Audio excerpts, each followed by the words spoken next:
Hello students, आज हम लेके आए हैं लॉज ऑफ मोशन का वन शॉट वीडियो, जिसको देखने के बाद आपके सारे कंसेप्ट होने वाले हैं क्रिस्टल क्लियर। अगर इस चैप्टर के आपको और भी ज्यादा एक्स्ट्रा न्यूमेरिकल प्रैक्टिस करने हैं कॉम्पिटेंसी बेस के, तो वो वीडियो की जो लिंक है वो भी मैं डिस्क्रिप्शन बॉक्स में या आई बटन में डाल दूंगा, जिससे करके आपको इस चैप्टर में जरा सी भी परेशानी ना हो। So I hope you are ready with your pen and paper. So without wasting much time, let us start this video. तो अब तक हमने motion in a straight line की बात करी थी, मोशन इन अ प्लेन की बात करी थी, जिसमें हमने काइनेमेटिक्स के बारे में पढ़ा था। काइनेमेटिक्स यानी क्या कि जो हमारा बॉडी है वो बॉडी कितना डिस्टेंस ट्रैवल कर रहा है वो हमने कैलकुलेट किया था। हमारा बॉडी है उसका वेलोसिटी में कितना चेंज आ रहा है वो हमने देखा था। बॉडी का एक्सेलरेशन कितना होता है वो हमने कैलकुलेट किया था। तो जब भी हम डिस्टेंस की बात करते हैं, कितना डिस्टेंस ट्रैवल हुआ, कितनी वेलोसिटी चेंज हुई, कितना एक्सेलरेशन आया, तो ये सारी बातों को हम बोल देते हैं काइनेमेटिक्स। आज के इस चैप्टर में हम डायनेमिक्स की बात करने वाले हैं लॉज ऑफ मोशन में। डायनेमिक्स यानी क्या कि बॉडी ने डिस्टेंस तो कुछ ट्रैवल किया, लेकिन बॉडी ने डिस्टेंस क्यों ट्रैवल किया। बॉडी में वेलोसिटी का कुछ चेंज तो आया, लेकिन बॉडी में वेलोसिटी का चेंज क्यों आया, बॉडी में एक्सेलरेशन क्यों आया। यानी हम किस पे फोकस करने वाले हैं, कॉज पे फोकस करने वाले हैं, वाई पे फोकस करने वाले हैं, उसके कारणों पे फोकस करने वाले हैं कि बॉडी में क्यों एक्सेलरेशन आया, क्यों वेलोसिटी चेंज हुआ, क्यों उसने डिस्टेंस ट्रैवल किया। तो जब भी हम कॉज की बात करते हैं, कॉज ऑफ मोशन की बात करते हैं कि मोशन हुआ तो आखिर हुआ क्यों, तो जब कॉज ऑफ मोशन की बात करते हैं तो वो ब्रांच की फिजिक्स को हम डायनेमिक्स बोल देते हैं। और जो कॉज हो रहा है, मोशन क्यों हो रहा है, उसके आंसर्स जो है वो न्यूटन के फर्स्ट लॉ, सेकंड लॉ और थर्ड लॉ में दिए गए हैं। तो हम न्यूटन के फर्स्ट लॉ, सेकंड लॉ और थर्ड लॉ को इस चैप्टर में अच्छे से पढ़ने वाले हैं। एक एग्जाम्पल लेके समझ लेते हैं। जैसे कि यहाँ पे एक मास m है, वो सपोज करते हैं u वेलोसिटी से जा रहा था, इनिशियल वेलोसिटी से, उस पे अगर हम फोर्स लगाते हैं तो उसका वेलोसिटी कुछ चेंज हो जाएगा, v हो गया। यानी यहाँ पे वेलोसिटी चेंज क्यों हुआ, उसका कॉज क्या है, उसका कारण क्या है, उसे डायनेमिक्स बोल देंगे। तो वेलोसिटी चेंज होने का कॉज क्या है, कॉज है फोर्स। तो force is a cause of motion. Force के कारण हमें क्या मालूम चला कि उसका वेलोसिटी चेंज हो रहा है, यानी फोर्स क्या हो गया, कॉज हो गया। तो सबसे पहले फोर्स क्या है, छोटी छोटी उसकी बात कर लेंगे, बाद में Newton's first law, second law और थर्ड लॉ डिटेल में देख लेंगे। तो सबसे पहले तो फोर्स क्या है वो समझ लेते हैं। फोर्स क्या होता है कि it is the cause with which body changes it's state of motion. Force एक ऐसा कारण है जो बॉडी का जो स्टेट होता है उसे चेंज कर लेता है। बॉडी के पास कितने स्टेट होते हैं, पहला तो रेस्ट का स्टेट और दूसरा कौन सा, मोशन का स्टेट। दो ही स्टेट होते हैं बॉडी के पास, एक तो रेस्ट में है या फिर मोशन में है।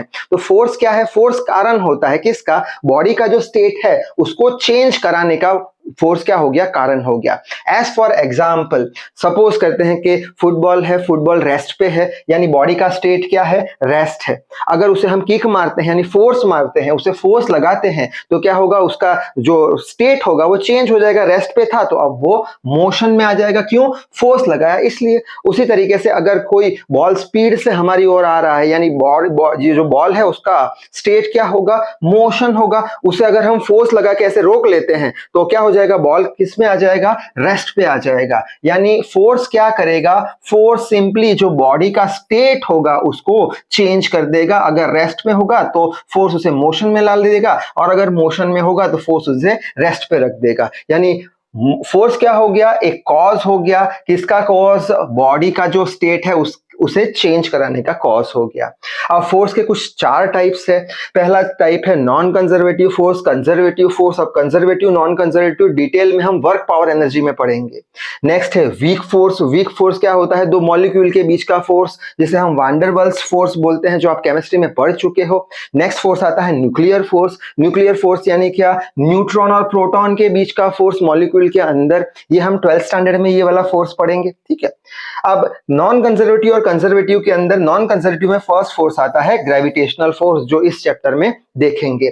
इलेक्ट्रोस्टैटिक फोर्स और ये मैग्नेटिक फोर्स, ये 12th स्टैंडर्ड में हम देखेंगे। ठीक है, अब कंजर्वेटिव फोर्स में आता है एक तो टेंशन का फोर्स देख लेंगे हम ये चैप्टर में, स्प्रिंग फोर्स देख लेंगे, फ्रिक्शन का फोर्स देख लेंगे, नॉर्मल फोर्स जिसे नॉर्मल रिएक्शन भी कहा जाता है, ये चारों फोर्स हम अच्छे से देखने वाले हैं। तो एक एक करके सारे फोर्स हम पढ़ लेते हैं, फिर न्यूमेरिकल की ओर जाएंगे। तो पहला फोर्स होता है ग्रेविटेशनल फोर्स। ग्रेविटेशनल फोर्स का एक इंपॉर्टेंट लाइन याद रख लेना, क्या? ग्रेविटेशनल फोर्स हमेशा वर्टिकल डाउनवर्ड्स होता है, बस इतना याद रखना है, वर्टिकल डाउनवर्ड्स लगता है। जैसे कि हो गया हमारा अर्थ, और यहाँ पे कोई एक m kg का ऑब्जेक्ट है, तो m kg पे ऑब्जेक्ट पे फोर्स कहाँ लगेगा? नीचे की डायरेक्शन में लगेगा। क्यों? क्या कैसा फोर्स है? Gravitational force vertical downwards towards the centre. अगर यहां होगा तो भी ऐसा लगेगा, अगर यहां होगा तो ऐसे लगेगा, वर्टिकल डाउनवर्ड फोर्स इसे टुवर्ड्स द सेंटर लगेगा। इन शॉर्ट याद रख लेना, वर्टिकल डाउनवर्ड फोर्स लगेगा। अब ये फोर्स को ही तो हम वेट भी बोलते हैं। वेट यानी क्या? Force with which body is attracted towards the earth. जितने फोर्स से बॉडी अर्थ की ओर अट्रैक्ट होगा उसे ही तो हम वेट बोलेंगे, या फिर फोर्स बोलेंगे तो इसे F = mg बोल सकते हैं, W = mg भी बोल सकते हैं। और यूनिट क्या होगा ग्रेविटेशनल फोर्स का? न्यूटन होगा। 1 kgf यानी 1 किलोग्राम फोर्स बराबर 9.8 न्यूटन। हमने यूनिवर्सल लॉ ऑफ ग्रेविटी में भी पढ़ा था, दो मास m1 m2 है, every object attracts every other with some force. तो यहाँ पे ये इसे अट्रैक्ट करेगा, यहाँ पे इसे अट्रैक्ट करेगा ग्रेविटेशनल फोर्स से, तो ग्रेविटेशनल फोर्स कितना? Gm1 m2 divide by r²। खैर इसका तो कोई जरूरत नहीं है, समझने के लिए हमने देख लिया। In short gravitational force vertical downward इतना याद रखना, कितना होगा? mg के बराबर, बस इतनी लाइन याद रखनी है। नेक्स्ट आता है नॉर्मल फोर्स या नॉर्मल रिएक्शन, जिसे हम n से रिप्रेजेंट करते हैं। नॉर्मल रिएक्शन यानी क्या? ये कैसा फोर्स होगा? परपेंडिकुलर फोर्स होगा, हमेशा सरफेस के परपेंडिकुलर होगा, सरफेस के परपेंडिकुलर होगा। एज फॉर एग्जांपल, यहाँ पे एक सरफेस है, ऊपर हमने m kg का मास रखा है। अब ग्रेविटेशनल फोर्स हमें पता है परपेंडिकुलर होगा, डाउनवर्ड्स, वर्टिकल डाउनवर्ड्स होगा, तो वर्टिकल डाउनवर्ड्स एक mg फोर्स लग रहा है इस पे। अब ये mg फोर्स के कारण ये बॉडी नीचे तो नहीं जा रहा। क्यों नीचे नहीं जा रहा? क्योंकि ये जो सरफेस है, पलट के इतना ही फोर्स ये ऑब्जेक्ट पे लगाएगा, जिसे नॉर्मल रिएक्शन बोलेंगे। और ये नॉर्मल रिएक्शन कैसा होगा? परपेंडिकुलर होगा। किसके परपेंडिकुलर होगा? सरफेस के परपेंडिकुलर होगा। ठीक है, और अच्छे से समझते हैं। जैसे कि हमने एक वेज शेप ले लिया, ये वेज शेप पे एक m kg का ऑब्जेक्ट पड़ा है, यहाँ पे mg वर्टिकली डाउनवर्ड ऐसे लगने वाला है। ठीक है, और दूसरा नॉर्मल रिएक्शन कैसा लगेगा? परपेंडिकुलर फोर्स सरफेस के, यानी ये जो हमारी सरफेस है इसके परपेंडिकुलर फोर्स नॉर्मल रिएक्शन कुछ ऐसे लगने वाला है। ठीक है, अच्छा, और अच्छे से समझ लेते हैं। जैसे कि एक स्फीयर है, स्फीयर पे हमने यहाँ पे m kg का मास रखा। ठीक है, यहाँ पे m kg का मास रखा, तो इसमें नॉर्मल रिएक्शन ये स्फीयर लगाएगा बॉडी पे। कैसे लगाएगा? यहाँ पे लिखा है परपेंडिकुलर फोर्स है, इसके परपेंडिकुलर ऐसे लगाएगा, सेंटर में से पास होएगा। यहाँ पे नॉर्मल रिएक्शन ऐसे लगेगा, क्यों? परपेंडिकुलर टू सरफेस होगा। यहाँ पे नॉर्मल रिएक्शन ऐसे लगेगा, परपेंडिकुलर टू सरफेस होगा। सो आई होप नॉर्मल रिएक्शन या नॉर्मल फोर्स क्या है बात समझ में आ गई होगी। इसमें क्या याद रखेंगे? ग्रेविटेशनल में वर्टिकल डाउनवर्ड्स mg इतना याद रख लेना। इसमें क्या याद रखेंगे? परपेंडिकुलर फोर्स है, सरफेस के परपेंडिकुलर फोर्स है, बस इतना याद रखना है। अब यहाँ पे नेक्स्ट फोर्स देख लेते हैं, टेंशन का फोर्स। टेंशन का फोर्स हमेशा स्ट्रिंग में ही क्रिएट होगा, और वो जो स्ट्रिंग में जो टेंशन का फोर्स क्रिएट होगा वो हमेशा अवे ऑफ द पॉइंट होगा। ये दो लाइन याद रखनी है। तो यहाँ पे लिखा है ये फोर्स किस में प्रेजेंट होगा? स्ट्रिंग में प्रेजेंट होगा। और ये टेंशन फोर्स कैसे लगेगा, उसका डायरेक्शन क्या होगा? तो यहाँ पे लिखा है always away of the point. तो always away of the point का मतलब समझ लेते हैं यहाँ पे। तो यहाँ पे एक स्ट्रिंग लगाई है, नीचे एक बॉब लगाया है, पेंडुलम जैसा कुछ बनाया है जिसका मास m है। नीचे की डायरेक्शन में कौन सा फोर्स लगेगा? Gravitational force, vertical downwards. अब ये फोर्स लगने के कारण ये पेंडुलम नीचे तो नहीं आ रहा, टूट के नीचे तो नहीं गिर रहा। क्यों? क्योंकि इतना ही फोर्स स्ट्रिंग के अंदर पलट के इतना बना रहा है, जिसे हम टेंशन का फोर्स बोलेंगे। तो ये टेंशन का फोर्स किस में आया? फर्स्ट लाइन किस में आया? स्ट्रिंग में आया। और कैसे लगा? Away of the point. तो ये हमारा मास है, ये एक पॉइंट है, अवे ऑफ द पॉइंट ऐसे टेंशन का फोर्स लगेगा। ठीक है, तो यहाँ पे हम क्या बोल सकते हैं? T बराबर mg, T बराबर mg, यानी दोनों फोर्स बराबर है 5 न्यूटन 5 न्यूटन, यानी ये बॉब नीचे नहीं आ रहा। ठीक है, और इसे समझते हैं। जैसे कि यहाँ पे एक m kg का मास है, उसे हमने एक स्ट्रिंग से रस्सी से बांधा है, उसे हम ऐसे फोर्स लगा रहे हैं। फोर्स लगाएंगे तो टेंशन क्रिएट होगा। टेंशन कैसे क्रिएट होगा? सेकंड पॉइंट क्या है? Away of the point. तो ये हमारा पॉइंट हो गया, अवे ऑफ द पॉइंट, यानी टेंशन का फोर्स ऐसे क्रिएट होगा। ठीक, दूसरी एक इंपॉर्टेंट बात कौन सी? कि अगर स्ट्रिंग हमने चेंज की तो टेंशन भी चेंज हो जाएगा। स्ट्रिंग अगर चेंज की तो टेंशन भी चेंज हो जाएगा। कैसे? देख लेते हैं। जैसे कि यहाँ पे एक m1 kg और m2 kg है, दोनों को स्ट्रिंग से रस्सी से हमने बांधा है और यहाँ पे भी एक रस्सी है, रस्सी को हम F फोर्स से खींच रहे हैं, रस्सी को ऐसे F फोर्स से खींच रहे हैं, ठीक है। अब यहाँ पे सेकंड पॉइंट क्या बोलता है, रस्सी के अंदर टेंशन क्रिएट होगा, कौन सी डायरेक्शन में, अवे ऑफ द पॉइंट। तो ये हमारा हो गया point, away of the point, ऐसे टेंशन क्रिएट हुआ, ठीक है। अब यहाँ पे टेंशन हमने T बोल दिया, आप कुछ भी लिख सकते हो, T1 T2 T3 कुछ भी लिख सकते हो।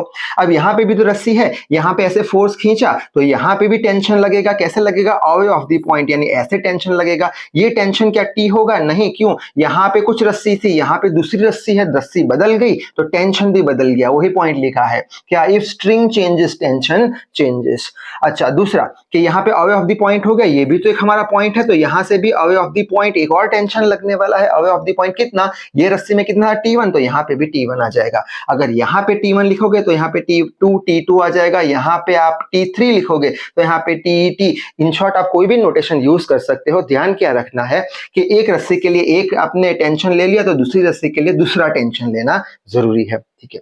अब सपोज करते हैं ऐसे कुछ मास है, यहाँ पे एक स्ट्रिंग से बंधा है, यहाँ पे एक स्ट्रिंग से बंधा है, mg कौन सा है, ग्रेविटेशनल फोर्स वर्टिकल डाउनवर्ड लग रहा है। अब यहाँ पे स्ट्रिंग है तो टेंशन क्रिएट होगा, अवे ऑफ पॉइंट, ये रहा point, away of point T1 ऐसे क्रिएट हुआ, ये भी तो एक पॉइंट है, यहाँ से बंधा है तो अवे ऑफ पॉइंट T1 ऐसे क्रिएट हो गया। उसी तरीके से ये स्ट्रिंग अब यहाँ पे बदल चुकी है, ये स्ट्रिंग यहाँ पे है नहीं, दूसरी स्ट्रिंग ले ली है, तो यहाँ पे टेंशन कुछ अलग होगा, T2 मान लेंगे। तो अवे ऑफ द पॉइंट, ये रहा हमारा point, away of the point T2, ये भी तो एक पॉइंट है, away of the point T2। I hope tension का भी क्लियर हो गया होगा। टेंशन में क्या याद रखना है, स्ट्रिंग में क्रिएट होगा, कैसा होगा, अवे ऑफ द पॉइंट। दूसरा कौन सा इंपॉर्टेंट चीज, रस्सी बदली तो टेंशन भी बदल गया। अब ये जो सारे बेसिक्स हमने पढ़े उसको हमें फ्री बॉडी डायग्राम में अप्लाई करने पड़ेंगे न्यूमेरिकल सॉल्व करने के लिए। तो फ्री बॉडी डायग्राम यानी क्या, फ्री बॉडी डायग्राम यानी जो भी मास है उसे पॉइंट मास से रिप्रेजेंट कर लो और वो बॉडी पे जितने भी फोर्स लग रहे हैं उसे रिप्रेजेंट कर दो, जिसे फ्री बॉडी डायग्राम बोलेंगे। फ्री बॉडी डायग्राम यानी क्या, representation of a body with क्या, पॉइंट मास से रिप्रेजेंट कर दो और जितने भी फोर्स लग रहे हैं बॉडी पे वो बता दो, जिसे फ्री बॉडी डायग्राम बोल देंगे। तो वही दो पॉइंट सेपरेटली लिखे हैं, क्या, show body with point mass से बॉडी को बता दो। बाद में क्या करो, show all forces acting on the body, body पे जितने फोर्स लग रहे हैं वो बता दो। और एक इंपॉर्टेंट लाइन यहाँ पे लिखी है, not the forces exerted by body on another body. जो बॉडी का हम एफबीटी बना रहे हैं वो बॉडी पे कितने फोर्स लग रहे हैं वो हमें बताने हैं, ना कि वो बॉडी दूसरी बॉडी पे कितना फोर्स लगा रहा है वो हमें नहीं बताना है। बॉडी पे कितने फोर्स लग रहे हैं वही हमें बताना है फ्री बॉडी डायग्राम में, और बॉडी को पॉइंट मास कंसीडर कर देना है।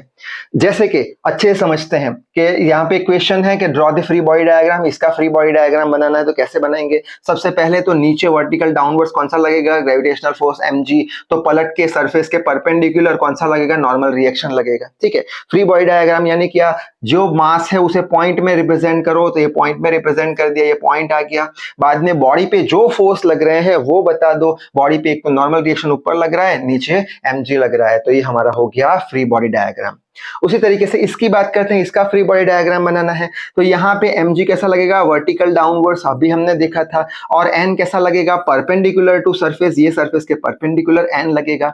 फ्री बॉडी डायग्राम कैसे बनाएंगे, फर्स्ट पॉइंट क्या बोलता है, show the body with point, तो यहाँ पे बॉडी को पॉइंट से रिप्रेजेंट कर दिया। बाद में बॉडी पे कितने फोर्स लगते हैं वो बताने हैं, एक तो n लगेगा और दूसरा mg लगेगा, तो ये हो गया हमारा फ्री बॉडी डायग्राम।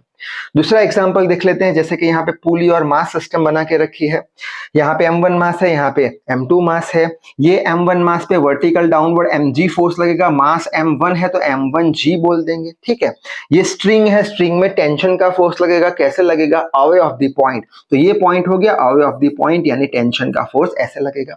अब इसका फ्री बॉडी डायग्राम हम बनाएंगे, m1 को पॉइंट मास से रिप्रेजेंट कर दिया, ऊपर t बना दिया, नीचे m1g बना दिया। उसी तरीके से m2 को रिप्रेजेंट करते हैं पॉइंट मास में, नीचे क्या लगेगा, mg यानी m2g, और स्ट्रिंग है तो स्ट्रिंग में कौन सा फोर्स, टेंशन का फोर्स, कैसे, अवे ऑफ द पॉइंट, ये पॉइंट से अवे T। अब m2 को पॉइंट मास से रिप्रेजेंट कर दिया, नीचे m2g बता दिया, ऊपर t बता दिया, हो गया। अब यहाँ पे पुली भी तो है तो पुली को पॉइंट मास से रिप्रेजेंट करेंगे। अब ये पुली ऊपर स्ट्रिंग से बंधी है तो ये स्ट्रिंग चेंज हो चुकी है, यहाँ पे स्ट्रिंग चेंज हुई तो टेंशन चेंज हुआ, tension away of the point लगेगा, यानी ऐसे कुछ टेंशन T1 नाम दे देंगे, ठीक है। और अवे ऑफ द पॉइंट यानी पुली से अवे भी तो टेंशन लगेगा, कितना, T ही लगेगा, क्योंकि स्ट्रिंग वो है, away of the pulley point है, अवे ऑफ द पॉइंट यानी ये T लगेगा, यानी T1 ऊपर टी टी नीचे, ये दो टी को ये T1 बैलेंस करेगा, ये दो टी को ये T1 बैलेंस करेगा, और ये पूरी पॉइंट मास से हमने रिप्रेजेंट कर दिया। आई होप बातें आपको समझ में आ रही है। अब ये सारे बेसिक्स को लेके हम न्यूटन्स फर्स्ट लॉ पढ़ लेते हैं, जिसे हम बोलते हैं लॉ ऑफ इनर्शिया। तो लॉ ऑफ इनर्शिया क्या है वो समझ लेते हैं पहले। न्यूटन्स फर्स्ट लॉ क्या बोलता है कि if net force acting on a body is zero, अगर बॉडी पे नेट फोर्स जीरो लग रहा है, ठीक है, तब हम बोल देंगे कि उसका जो एक्सेलरेशन होगा वो कैसा हो जाएगा, जीरो हो जाएगा। अगर नेट फोर्स जीरो है तो एक्सेलरेशन जीरो है। जैसे कि आपके एक फ्रेंड ने आपको यहां से कुछ फोर्स से खींचा और दूसरे फ्रेंड ने यहां से कुछ फोर्स से खींचा, दोनों बराबर फोर्स से खींच रहे हैं, तो आपका एक्सेलरेशन कैसा हो जाएगा, जीरो हो जाएगा, आपका मोशन कुछ होगा नहीं। तो एक्सेलरेशन कैसा, जीरो हो गया। एक्सेलरेशन जीरो होने का मतलब क्या है कि वेलोसिटी जो बॉडी का है वो चेंज नहीं हो रहा, यानी वेलोसिटी बॉडी का कांस्टेंट है। अगर वेलोसिटी चेंज होता तो एक्सेलरेशन आता, ठीक है। नेट फोर्स जीरो है, दोनों बराबर फोर्स से खींच रहे हैं, यानी कि एक्सेलरेशन कुछ है नहीं, एक्सेलरेशन कुछ है नहीं, यानी वेलोसिटी का चेंज है नहीं, वेलोसिटी का चेंज है नहीं, यानी क्या, वेलोसिटी आपकी कांस्टेंट है।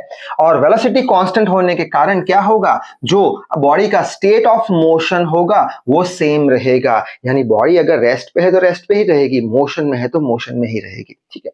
अब यही बात और अच्छे से समझ लेते हैं। यहाँ पे दो स्टेट लिखे हैं, एक रेस्ट का स्टेट और एक मोशन का स्टेट।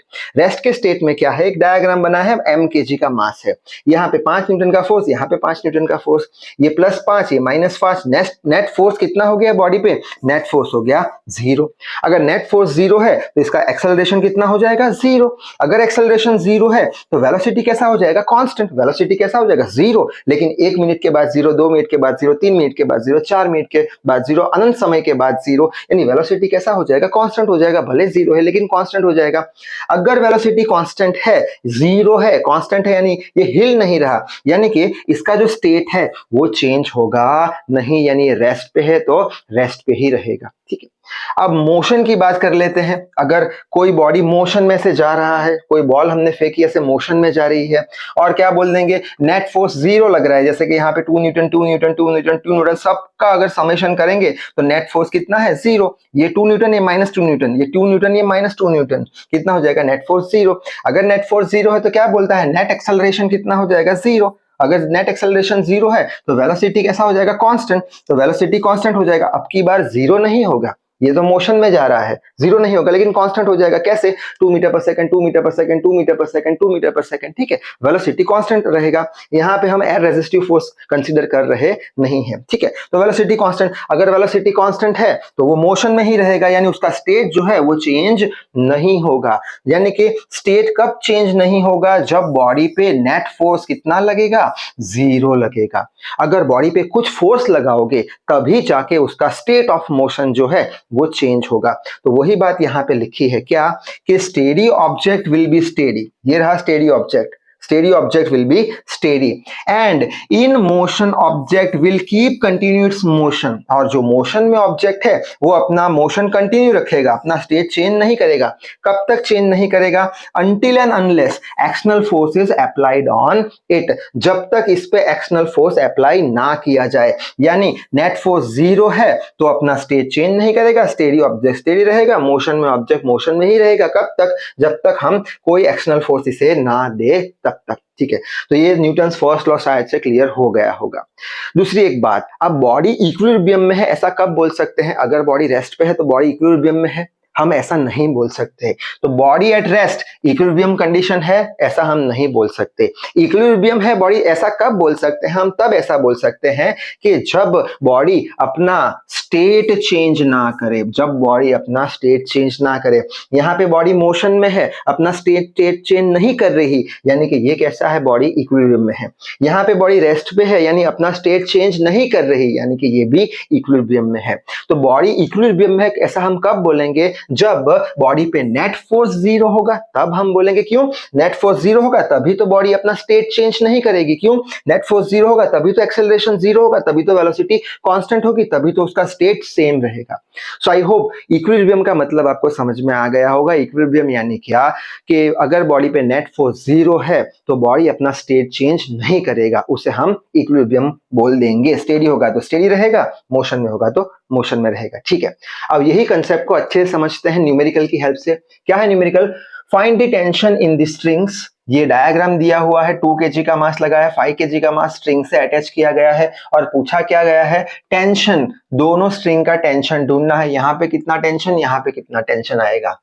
कब, if system is under equilibrium. Equilibrium यानी क्या, नेट फोर्स कुछ लग नहीं रहा, बॉडी अपना स्टेट चेंज नहीं कर रहा, यहाँ पे बॉडी स्टेडी है।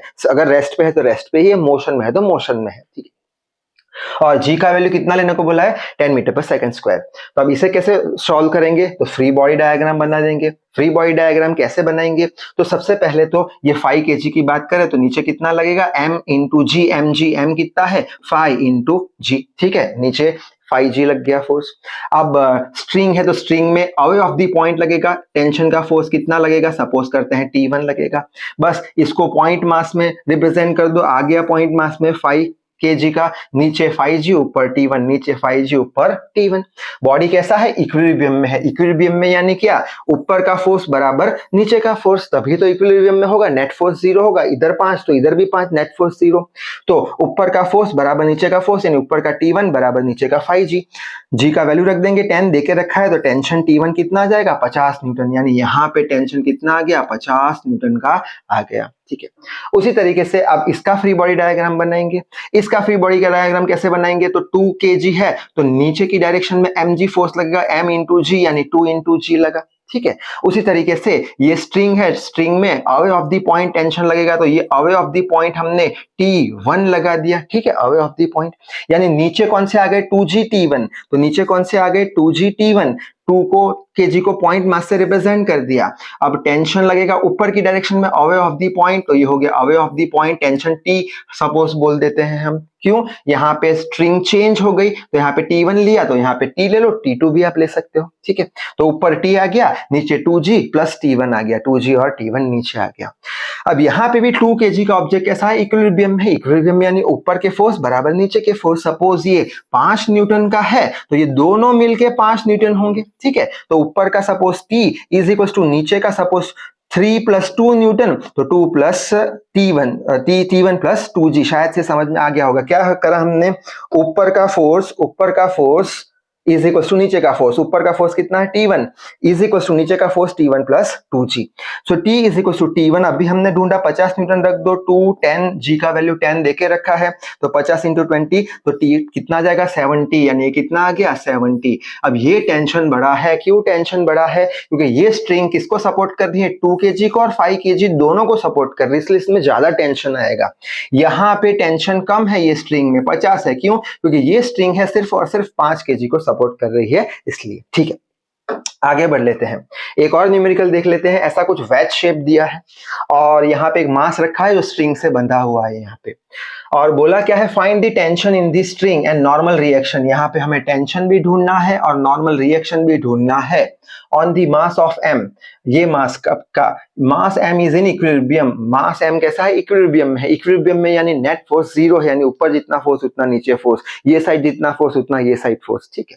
अच्छा, तो स्टार्ट कैसे करेंगे, फ्री बॉडी डायग्राम बनाएंगे। तो ये पूरा डायग्राम यहाँ पे बना दिया। सबसे पहले तो कौन सा फोर्स बना लेंगे, वर्टिकल डाउनवर्ड, कौन सा, ग्रेविटेशनल फोर्स, तो वर्टिकल डाउनवर्ड ग्रेविटेशनल फोर्स बना दिया ऐसे करके कुछ। बाद में कौन सा बनाएंगे, normal reaction perpendicular to surface, तो ये सरफेस के परपेंडिकुलर नॉर्मल रिएक्शन बना दिया। ये एंगल थीटा देके रखा है, ठीक है। ये लाइन को अगर एक्सटेंड करते हैं, ये लाइन को एक्सटेंड करते हैं तो ये एंगल कितना हो जाएगा, थीटा हो जाएगा। ये एंगल थीटा कैसे हुआ, ये कैसा है, परपेंडिकुलर वर्टिकल डाउनवर्ड है, तो ये 90 हो जाएगा, ये थीटा, ठीक है। तो यहाँ पे ये ट्राइंगल की बात करते हैं तो थीटा प्लस ये कितना है 90 प्लस ये एंगल कितना होगा, सपोज y मान लेते हैं, y is equal to triangle के तीनों एंगल का सम कितना होता है 180, ठीक है। हमें y का वैल्यू चाहिए तो क्या करेंगे, theta plus y is equal to 190, वहां चला जाएगा तो कितना हो जाएगा 90, हमें चाहिए y इज इक्वल टू कितना हो जाएगा 90 माइनस थीटा, तो y का वैल्यू 90 माइनस थीटा मिल चुका है, ठीक है। ये बात समझ में आ गई। दूसरी एक बात, अब ये पूरा एंगल कितने का होगा, 90 का होगा, ये पूरा एंगल वर्टिकल डाउनवर्ड, ये पूरा एंगल 90 का होगा, ठीक है। और ये कितना है 90 माइनस थीटा है, तो इसमें अगर थीटा ऐड करते हैं हम तो पूरा 90 का हो जाएगा, 90 माइनस थीटा को ऐड करो थीटा में, तो थीटा से थीटा कैंसल, तो 90, ये पूरा एंगल मिल जाएगा, यानी ये एंगल कितना हो गया हमारा थीटा हो गया। बस ये वाली लाइन इंपॉर्टेंट है याद रखने की। कौन सी? अगर ये थीटा है तो ये भी थीटा होगा, याद रख लेना, न्यूमेरिकल में काम आ जाएगा। वापस एक बार, अगर ये थीटा है तो mg के साथ का जो एंगल है वो थीटा हो जाएगा। ठीक है, समझ में आ गया। अब हम रिजोल्यूशन ऑफ वेक्टर में पढ़ के आए हैं कि जिसके साथ थीटा होता है वो कॉस कंपोनेंट होता है, यानी mg का ये mg cos थीटा और उसके परपेंडिकुलर mg का ये mg sin थीटा। ठीक है, ये शायद से आपको बोर्ड पे दिख रहा होगा। तो ये mg थीटा वाला component cos, mg cos theta, और 90 डिग्री बेस पे mg sin थीटा। ठीक है, अच्छा दूसरी एक बात, स्ट्रिंग है तो स्ट्रिंग में away of the point tension create होगा, तो away of the point tension T आ गया है।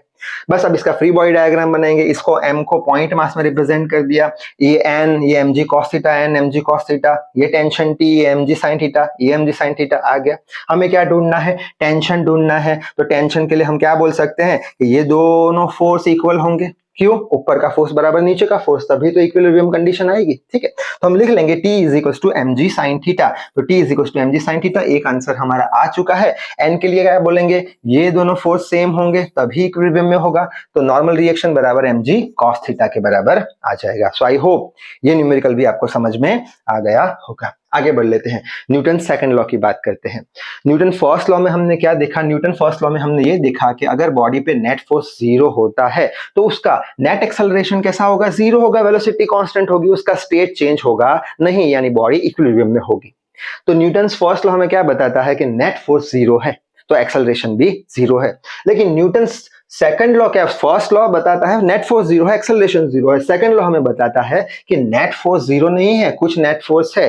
नेट फोर्स किसके बराबर है? ma के बराबर है, यानी मास तो कभी 0 हो नहीं सकता, तो एक्सेलरेशन को भी 0 नहीं करना पड़ेगा। अगर मास का कुछ वैल्यू है 2 और नेट फोर्स 0 नहीं है यहाँ पे, तो एक्सेलरेशन का भी कुछ वैल्यू आएगा, यानी एक्सेलरेशन भी 0 हो नहीं सकता। ठीक है, तो इन शॉर्ट याद रखना, न्यूटन सेकंड लॉ में नेट फोर्स कुछ होगा, किसके बराबर होगा?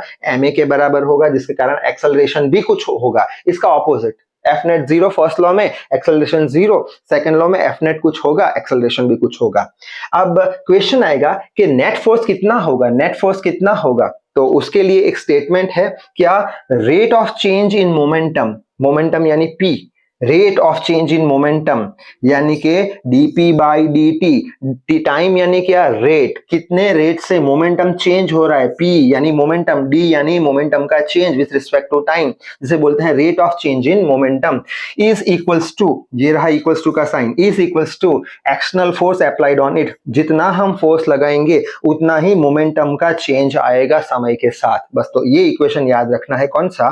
Rate of change in momentum, d यानी चेंज, t यानी rate, rate of change in momentum is exactly equals to external force. External force दिया तो उसका मोमेंटम चेंज हो जाएगा। ठीक है, अब मोमेंटम का चेंज यानी क्या? कुछ मोमेंटम इनिशियल होगा, कुछ मोमेंटम फाइनल होगा, हमेशा फाइनल माइनस इनिशियल करते हैं, तो यहाँ पे लिख लेंगे pf minus pi, change in momentum pf minus pi divide by change in time t minus 0। Initial में कुछ 0 टाइम था, वहां से शुरू किया, t टाइम पे खत्म हुआ, तो t माइनस 0। ठीक है, यहां तक की बात समझ में आ गई। अब यहाँ पे एक m kg का मास है जिसकी वेलोसिटी u है, अगर उस पर फोर्स लगाते हैं तो t टाइम के बाद उसकी वेलोसिटी v हो जाती है, यानी इसका इनिशियल मोमेंटम क्या हो गया? m into u। ठीक है, मास इंटू वेलोसिटी क्या होता है? मोमेंटम। पढ़ के आए हम, momentum p is equal to what? p is equal to mass into velocity. ठीक है, तो मोमेंटम इसका कितना होगा? कुछ इनिशियल मोमेंटम होगा m इंटू u, इसका final momentum m into v।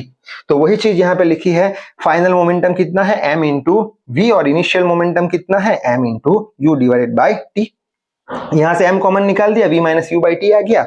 अब ये v minus u by t, v minus u by t क्या है? वेलोसिटी चेंज हो रही है with respect to time, velocity के चेंज होने का रेट, जिसे क्या बोलते हैं? एक्सेलरेशन हम बोलते हैं। तो इसे हम क्या बोल देंगे? एक्सेलरेशन, यानी नेट एक्सेलरेशन फोर्स कितना होगा? ma के बराबर होगा, जो यहाँ पे हमने देखा था। ठीक है, और थोड़ा अच्छे से ये लॉ समझ लेते हैं कि जो हमने F net is equal to M a जो अभी डिराइव किया हमने इक्वेशन, ये इक्वेशन किसके लिए एप्लीकेबल है? जब मास कांस्टेंट हो तब, जब ये मास जो है अगर कांस्टेंट है तभी एप्लीकेबल है। तो यहाँ पे लिखा है ये इक्वेशन किसके लिए एप्लीकेबल है? Only when mass remains constant. अगर मास कांस्टेंट है तो ही हम F net is equal to M a लगा सकते हैं।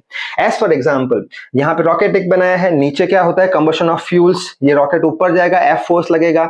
अब ये केस को क्या हम ये अप्लाई कर पाएंगे equation F net equals to M a? तो नहीं कर पाएंगे। क्यों नहीं कर पाएंगे? क्योंकि यहाँ पे रॉकेट में से फ्यूल कम हो रहा है, यानी रॉकेट का मास क्या हो रहा है? रॉकेट का मास चेंज हो रहा है। ये तो कब अप्लाई कर सकते हैं? जब मास कांस्टेंट हो तभी, यानी F net equals to M a हम ये रॉकेट पे अप्लाई नहीं कर सकते। तो कौन सा लॉ अप्लाई कर सकते हैं? वही कौन सा अभी देखा था, rate of change in momentum is exactly equals to external force. ये वाला इक्वेशन इसके लिए एप्लीकेबल है, ना कि ये वाला। ये किसके लिए एप्लीकेबल है? जब मास कांस्टेंट हो तब।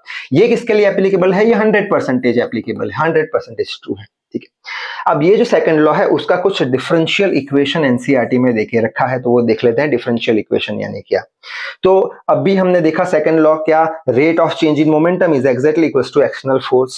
मोमेंटम p की जगह क्या लिख लिया हमने? mv लिख लिया, यानी हमें mv को डिफरेंशिएट कराना है विथ रिस्पेक्ट टू टाइम। तो यहाँ पे चेन रूल लगेगा। चेन रूल कुछ बड़ा नहीं है, सिंपल सा चेन रूल है। चेन रूल में हम क्या करेंगे? डिफरेंशिएट कराने को mv को, m को एज इट इज रख देंगे, v का डिफरेंशिएशन कर देंगे, फिर v को एज इट इज रख देंगे, m का डिफरेंशिएशन कर लेंगे। तो वही बात यहाँ पे लिखी है, पहले m को एज इट इज रखा, v को डिफरेंशिएट करा दिया dv बाई dt, फिर v को एज इट इज रखा, बाहर निकाल लिया, फिर m को डिफरेंशिएट करा दिया dm बाई dt। ये जो इक्वेशन है 100% ट्रू है। ये हम ये केस पे भी लगा सकते हैं, मास कांस्टेंट हो या चेंजिंग हो। क्यों? क्योंकि ये इक्वेशन हमें क्या बताता है? ये इक्वेशन पहले जो ये बात बताता है कि वेलोसिटी के चेंज के साथ कितना फोर्स लग रहा है, dv बाई dt, यानी क्या, वेलोसिटी चेंज होने के साथ कितना फोर्स लग रहा है। और ये इक्वेशन दूसरी क्या बात बताता है हमें कि मास के चेंज होने के साथ, dm यानी क्या, मास का चेंज होना समय के साथ, मास के चेंज होने के साथ कितना फोर्स लग रहा है। ये दो बात हमें ये इक्वेशन बता रहा है। अब यही इक्वेशन वापस से मैंने यहां पे लिखा है। ठीक है, अब अगर हमारा मास अगर कांस्टेंट है, ये किसके लिए एप्लीकेबल है? कांस्टेंट मास के लिए एप्लीकेबल है। अगर हमारा मास कांस्टेंट है तो ये इक्वेशन क्या बन जाएगा? F net is equal to m d v by d. ठीक है, m d v by d, v को एज इट इज लिख लिया। मास कांस्टेंट है, मास कैसा है? कांस्टेंट है। मास कांस्टेंट यानी चेंज इन मास कैसा है? मास चेंज ही नहीं हो रहा है, मास कांस्टेंट है। चेंज इन मास कैसा है? जीरो है, यानी ये टर्म जीरो हो गया। तो एम डीवी बाई डी आ गया। डीवी बाई डी यानी क्या? Rate of change in velocity. dt यानी rate of change in velocity क्या होता है? एक्सेलरेशन। तो dv बाई dt हमने क्या ले लिया? a ले लिया, यानी ये किसके लिए एप्लीकेबल है? ये एप्लीकेबल है जब मास कांस्टेंट हो उसके लिए। किसके लिए एप्लीकेबल है? जब मास कांस्टेंट हो उसके लिए। तो शायद से ये बात भी आपको समझ में आ गई होगी। अब यही कंसेप्ट न्यूमेरिकल लेके समझ लेते हैं। कौन सा? F net is equal to M a वाला। तो उसके लिए यहाँ पे एक 2 kg का मास, 1 kg का मास, 3 kg का मास सारे स्ट्रिंग के साथ कनेक्ट करके रखे हैं। स्ट्रिंग अलग अलग है, वो तो हमें समझ में आ चुका है। और एक स्ट्रिंग यहाँ पे है जो 6 न्यूटन का फोर्स लगा रहा है। ठीक है, ऐसे करके 6 न्यूटन के फोर्स से हम इसे खींच रहे हैं। ठीक है, पूछा क्या है हमें? Find the acceleration of the system. System का एक्सेलरेशन हमें फाइंड करना है। ठीक है, क्यों? फोर्स लगा रहे हैं तो एक्सेलरेशन तो होगा, और g का value 10 metre per second square लेना है। ठीक है, आप कैसे सॉल्व करेंगे? तो पहले तो ये जो सिस्टम है उसकी बात कर लेंगे। ठीक है, इस पे हम F net is equal to M a लगा देंगे कोई भी न्यूमेरिकल में। फिर ये सिस्टम की बात कर लेंगे, उसमें भी हम F net is equal to M a लगा देंगे। फिर ये सिस्टम की बात करेंगे, F net equal to M a लगा लेंगे। ठीक है, ये सिस्टम की बात करते हैं हम। इस पे हम खींच रहे हैं तो स्ट्रिंग है तो टेंशन का फोर्स कैसा लगेगा? Away of the point. ये पॉइंट है तो अवे ऑफ द पॉइंट हमने सपोज मान लिया T1 टेंशन लग रहा है। ठीक है, और ऐसे खींच रहे हैं तो उसका कुछ एक्सेलरेशन है। एक्सेलरेशन यानी ये आगे जा रहा है, आगे जा रहा है यानी एक्सेलरेशन ये डायरेक्शन में है। ठीक है, बस तो ये सिस्टम हम पकड़ रहे हैं। इस पे हम F net equal to M a लगाएंगे तो कितना फोर्स, नेट फोर्स लग रहा है? T1 ये डायरेक्शन में लग रहा है, तो एफ नेट क्या हो गया हमारा? T1 which is equal to m कितना है? 2 है। ए एज इट इज लिख लिया, इक्वेशन 1 आ गया। आई होप समझ में आ गया होगा। अब ये सिस्टम की बात कर लेते हैं। ये सिस्टम की बात, ऐसे खींच रहे हैं, ये स्ट्रिंग से कनेक्टेड है, तो ये जो हमारा पॉइंट है उससे अवे टेंशन लगेगा। कितना टेंशन लगेगा? T1। ठीक है, और ये पॉइंट से अवे टेंशन लगेगा कितना? अब मैं T2 टेंशन बोल दूंगा। क्यों? स्ट्रिंग चेंज हो चुकी है तो टेंशन चेंज हो गया। अब ये ऐसे खींच रहा है तो इसका एक्सेलरेशन वापस से यही डायरेक्शन में होने वाला है। अब ये सिस्टम के लिए हम F net is equal to M a लिखेंगे। एफ नेट यानी net force acting on 1 kg। Net force कितना लग रहा है? यहाँ पे T2 है, यहाँ पे T1 है, तो नेट कैसे ढूंढेंगे? कौन सा बड़ा है वो ढूंढेंगे। एक्सेलरेशन ये डायरेक्शन में है, यानी T2 ये डायरेक्शन में ज्यादा है, T1 कम है, इसलिए तो ये डायरेक्शन में जा रहा है हमारे ऑब्जेक्ट। यानी नेट फोर्स होगा T2 माइनस T1। ठीक है, तो नेट फोर्स होगा T2 minus T1 is equal to MA 1A। तो यहाँ पे A लिख लिया। आई होप समझ में आ गया होगा। ठीक है, अब ये सिस्टम की बात कर लेते हैं। 6 न्यूटन का फोर्स ये डायरेक्शन में, तो एक्सेलरेशन ये डायरेक्शन में। ये हमारा पॉइंट है, स्ट्रिंग है, अवे ऑफ द पॉइंट हमारा टेंशन कितना है, T2 लग रहा है, स्ट्रिंग सेम है इसलिए। बस अब यहाँ पे हम क्या लगाएंगे, F net is equal to M a. F net कितना है, ये डायरेक्शन में 6 है, ये T2 है, कौन सा बड़ा है, 6 न्यूटन बड़ा है। सर क्यों बड़ा है, क्योंकि एक्सेलरेशन ये डायरेक्शन में है, तो 6 न्यूटन माइनस T2 करेंगे तो एफ नेट आ जाएगा which is equal to M a. M कितना है, 3 है, a as it is. 3 equation आ गए, इसमें से हमें एक्सेलरेशन ढूंढना है। क्या करेंगे, इक्वेशन 1 2 3 को ऐड कर देंगे, यानी ये पहला इक्वेशन लिख लिया, दूसरा इक्वेशन ऐड किया, तीसरा इक्वेशन ऐड किया, क्या हो जाएगा, ये plus T1 minus T1 cancel, plus T2 minus T2 cancel, बचा क्या 6, और ये 2 प्लस 3 6 6a, तो 6 से 6 कैंसिल, a कितना आ जाएगा 1 मीटर पर सेकंड स्क्वायर। अब हमें न्यूमेरिकल ऐसे ही सॉल्व करना है। इसका एक शॉर्टकट तरीका भी है, लेकिन ये मैं प्रेफर नहीं करूंगा। शॉर्टकट तरीका क्या है कि acceleration is equal to total mass by force कर दो, आंसर मिल जाएगा। टोटल मास कितना है हमारा, 2 + 1 + 3, 2 + 1 + 3 6 हो जाएगा, और फोर्स कितना लगा रहे हैं 6 का, 6/6 डायरेक्टली आंसर आ जाएगा। लेकिन जब कॉम्प्लिकेटेड न्यूमेरिकल होंगे तब ये इक्वेशन हम अप्लाई नहीं कर पाएंगे, तो यही प्रोसीजर हमें फॉलो करनी है। कौन सी, F net is equal to M A वाली।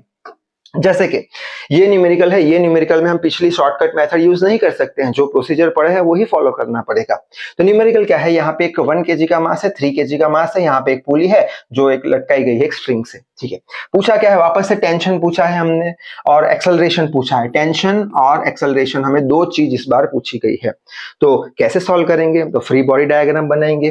कैसे, तो सबसे पहले तो ये 1 kg है, तो नीचे कौन सा, downward, vertically downward gravitational force कितना, mg यानी 1g mg, ठीक है। स्ट्रिंग है, away of the point suppose करते हैं T टेंशन है, ठीक है। अब ये 3 kg ज्यादा है तो ये नीचे जाएगा, तो ये ऊपर आएगा, तो ये एक्सेलरेशन ऊपर हो जाएगा। तो इसका फ्री बॉडी डायग्राम यहाँ पे बना दिया, 1 kg को पॉइंट मास से रिप्रेजेंट कर दिया, T ऊपर है, 1g नीचे है, और एक्सेलरेशन कैसा है, ऊपर है। तो ये डायग्राम हमें समझ में आ गया, ठीक है। उसी तरीके से इसकी बात करें तो ये कैसा होगा, नीचे वर्टिकली डाउनवर्ड 3 mg यानी 3g, away of the point tension T, same string है इसलिए, और इसका एक्सेलरेशन कैसा होगा, नीचे जाएगा, भारी है 3 kg इसलिए। तो ये आ गया, इसका फ्री बॉडी डायग्राम बनाएंगे। 3 kg को पॉइंट से रिप्रेजेंट कर दिया, ऊपर T लगाया, नीचे 3g लगाया, एक्सेलरेशन कैसा है, नीचे है, ठीक है। अब ये जो डायग्राम हमने बनाया उस पे हम F net is equal to M a apply कर देंगे। एफ नेट यानी क्या, नेट फोर्स 1 kg पे कितना लग रहा है, ऊपर T नीचे 1g, कौन सा बड़ा होगा, एक्सेलरेशन की डायरेक्शन देखेंगे, एक्सेलरेशन ऊपर है तो ऊपर वाला फोर्स बड़ा यानी T - 1g, तो आ गया T - 1g, और is equal to M a. M कितना है, 1 है, तो लिखेंगे नहीं, एक एज इट इज लिख लिया, तो इक्वेशन 1 मिल गया, ठीक है। उसी तरीके से ये डायग्राम पे से दूसरा इक्वेशन बनाएंगे, F net is equal to M a. यहाँ पे T ऊपर है, 3g नीचे है, कौन सा बड़ा है, एक्सेलरेशन की डायरेक्शन देखो, नीचे है तो 3g फोर्स बड़ा है, तो 3g - T, तो लिख लिया नेट फोर्स 3g - T आ गया। m कितना है, 3, और a एज इट इज लिख लिया। बस दोनों इक्वेशन को ऐड कर लो, plus T - T cancel, 3g - G 2g आ जाएगा, ये 4a आ जाएगा, 2 से ये कैंसिल हो जाएगा, g is equal to 2a आ जाएगा, a is equal to g/2, g देके रखा है हमें 10/2 कितना आ जाएगा, 5 मीटर पर सेकंड स्क्वायर, यानी एक आंसर हमें मिल चुका है। अब हमें पूछा क्या है दूसरा, ये तो हो गया टेंशन पूछा है, तो ये दोनों इक्वेशन में से कोई भी एक इक्वेशन में हम a का वैल्यू रख देंगे तो हमें टेंशन मिल जाएगा। सपोज करते हैं इक्वेशन 1 में हम a का वैल्यू रख देते हैं, तो इक्वेशन 1 में हम a का वैल्यू 5 रख देते हैं। इक्वेशन 1 है T - G is equal to a, लिख लिया, T - G 10 देके रखा है, एक्सेलरेशन अभी हमने ढूंढा 5, तो यहाँ पे प्लस हो जाएगा, तो टेंशन कितना आ जाएगा, 15 न्यूटन आ जाएगा। शायद से बात आपको अच्छे समझ में आ रही है। बस अब चल लेते हैं न्यूटन्स थर्ड लॉ की ओर। न्यूटन्स थर्ड लॉ हम बचपन से पढ़ते आए हैं, कौन सा था, every action has equal and opposite reaction. यानी बचपन में टीचर्स हमें एग्जांपल देते थे, जैसे कि कोई हमें एक थप्पड़ मारे तो हमारे गाल पे जितना लगता है उतना ही उसके हाथ पे भी लगता है, ऐसी बात हम सीख चुके हैं। लेकिन यहाँ पे हम थर्ड लॉ को थोड़ा डिटेल में पढ़ेंगे। हम थर्ड लॉ को एक्शन रिएक्शन की पेयर्स की हेल्प से पढ़ेंगे। एक्शन रिएक्शन पेयर यानी क्या, एज फॉर एग्जाम्पल यहाँ पे एक m kg का मास रखा है, यहाँ पे नीचे डाउनवर्ड डायरेक्शन में क्या लगेगा, mg ग्रेविटेशनल फोर्स लगेगा, पलट के ऊपर क्या लगेगा, सरफेस इसको क्या लगाएगा, नॉर्मल रिएक्शन ऊपर लगाएगा, यानी n बराबर mg।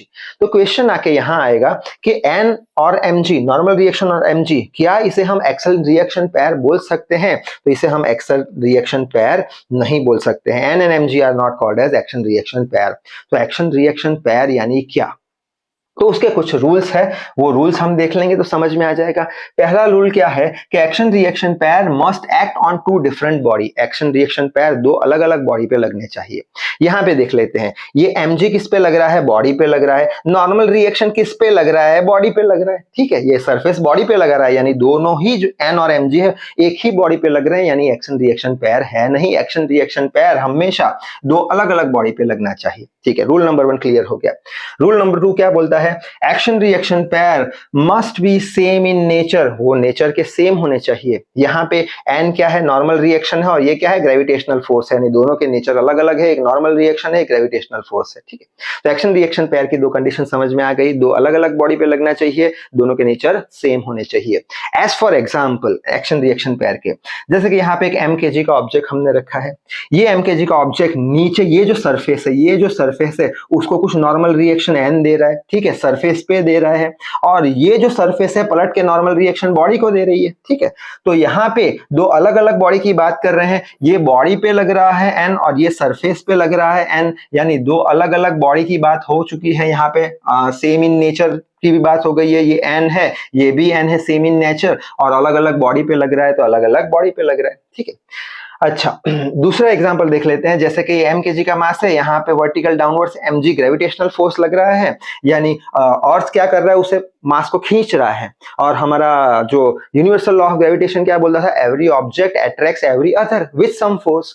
तो अगर अर्थ इसे mg से अट्रैक्ट कर रहा है तो ये मास भी तो अर्थ को mg से अट्रैक्ट करेगा, ठीक है। तो यहाँ पे mg और mg ये कैसे हो गए, सेम इन नेचर हो गए, ठीक है। तो सेम इन नेचर यानी दूसरा पॉइंट सेटिस्फाई हो गया। पहला पॉइंट क्या बोलता है, दो अलग अलग बॉडी पे लगना चाहिए, तो ये mg जो है ये मास पे लग रहा है, ये mg कैपिटल mg है वो अर्थ पे लग रहा है, दो अलग बॉडी की बात हो रही है। आखिरी एग्जांपल देख लेते हैं, जैसे कि यहाँ पे एक बंदर है, बंदर स्ट्रिंग पे ऊपर चढ़ रहा है, बंदर क्या करेगा, नीचे की डायरेक्शन में फोर्स लगाएगा, वो फोर्स किसके बराबर होगा, स्ट्रिंग में जो टेंशन होगा उसके बराबर, यानी स्ट्रिंग पे बंदर फोर्स लगा रहा है, स्ट्रिंग पे बंदर नीचे फोर्स लगा रहा है उसके टेंशन के बराबर। अब जितना वो खींचेगा, जितना फोर्स लगाएगा उतना ही पलट के फोर्स स्ट्रिंग बंदर पे लगाएगा, जिसके कारण बंदर ऊपर जाएगा।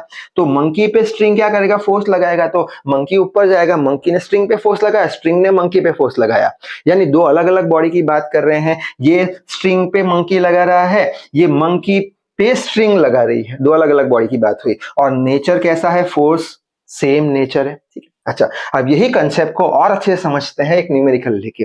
यहाँ पे एक बंदर और रस्सी बना के रखी है, मास देके रखा है मंकी का कितना है, m बराबर 20 kg देके रखा है, moving on a string with 2 meter per second square, acceleration देके रखा है 2 मीटर पर सेकंड स्क्वायर है, कहाँ जा रहा है, अपवर्ड डायरेक्शन, यानी इसका एक्सेलरेशन कैसा है, ऊपर की डायरेक्शन में है। Find the tension in the string, tension हमें ढूंढना है स्ट्रिंग का, और g का वैल्यू देके रखा है। तो क्या करेंगे, इसका फ्री बॉडी डायग्राम बनेंगे। कैसे बनाएंगे, बंदर पे नीचे कौन सा, ग्रेविटेशनल फोर्स mg, अगर बंदर पे ग्रेविटेशनल फोर्स नीचे रखा तो ये पॉइंट हो गया, अवे ऑफ द पॉइंट एक t क्रिएट होगा, ठीक है। तो वही बनाया है, mg नीचे, t ऊपर, एक्सेलरेशन कैसा है, ऊपर। अब इसके ऊपर हम ये इक्वेशन लगा देंगे, Newton second law, F net is equals to ma। F net कितना लग रहा है, एक तो t नीचे, mg नीचे, कौन सा बड़ा, एक्सेलरेशन कहाँ है, बंदर ऊपर जा रहा है, यानी ये t बड़ा है, तो t माइनस mg करेंगे F net के लिए, t minus mg, m into a as it is लिख लिया, t को यहाँ रखा, mg को वहां भेजा, mg plus ma, m common निकाला, a प्लस g, m कितना देके रखा है, 20 देके रखा है, एक्सेलरेशन कितना है, 2 है, g 10 है, तो आंसर आ जाएगा हमारा टेंशन ऑन द स्ट्रिंग 240 आ जाएगा।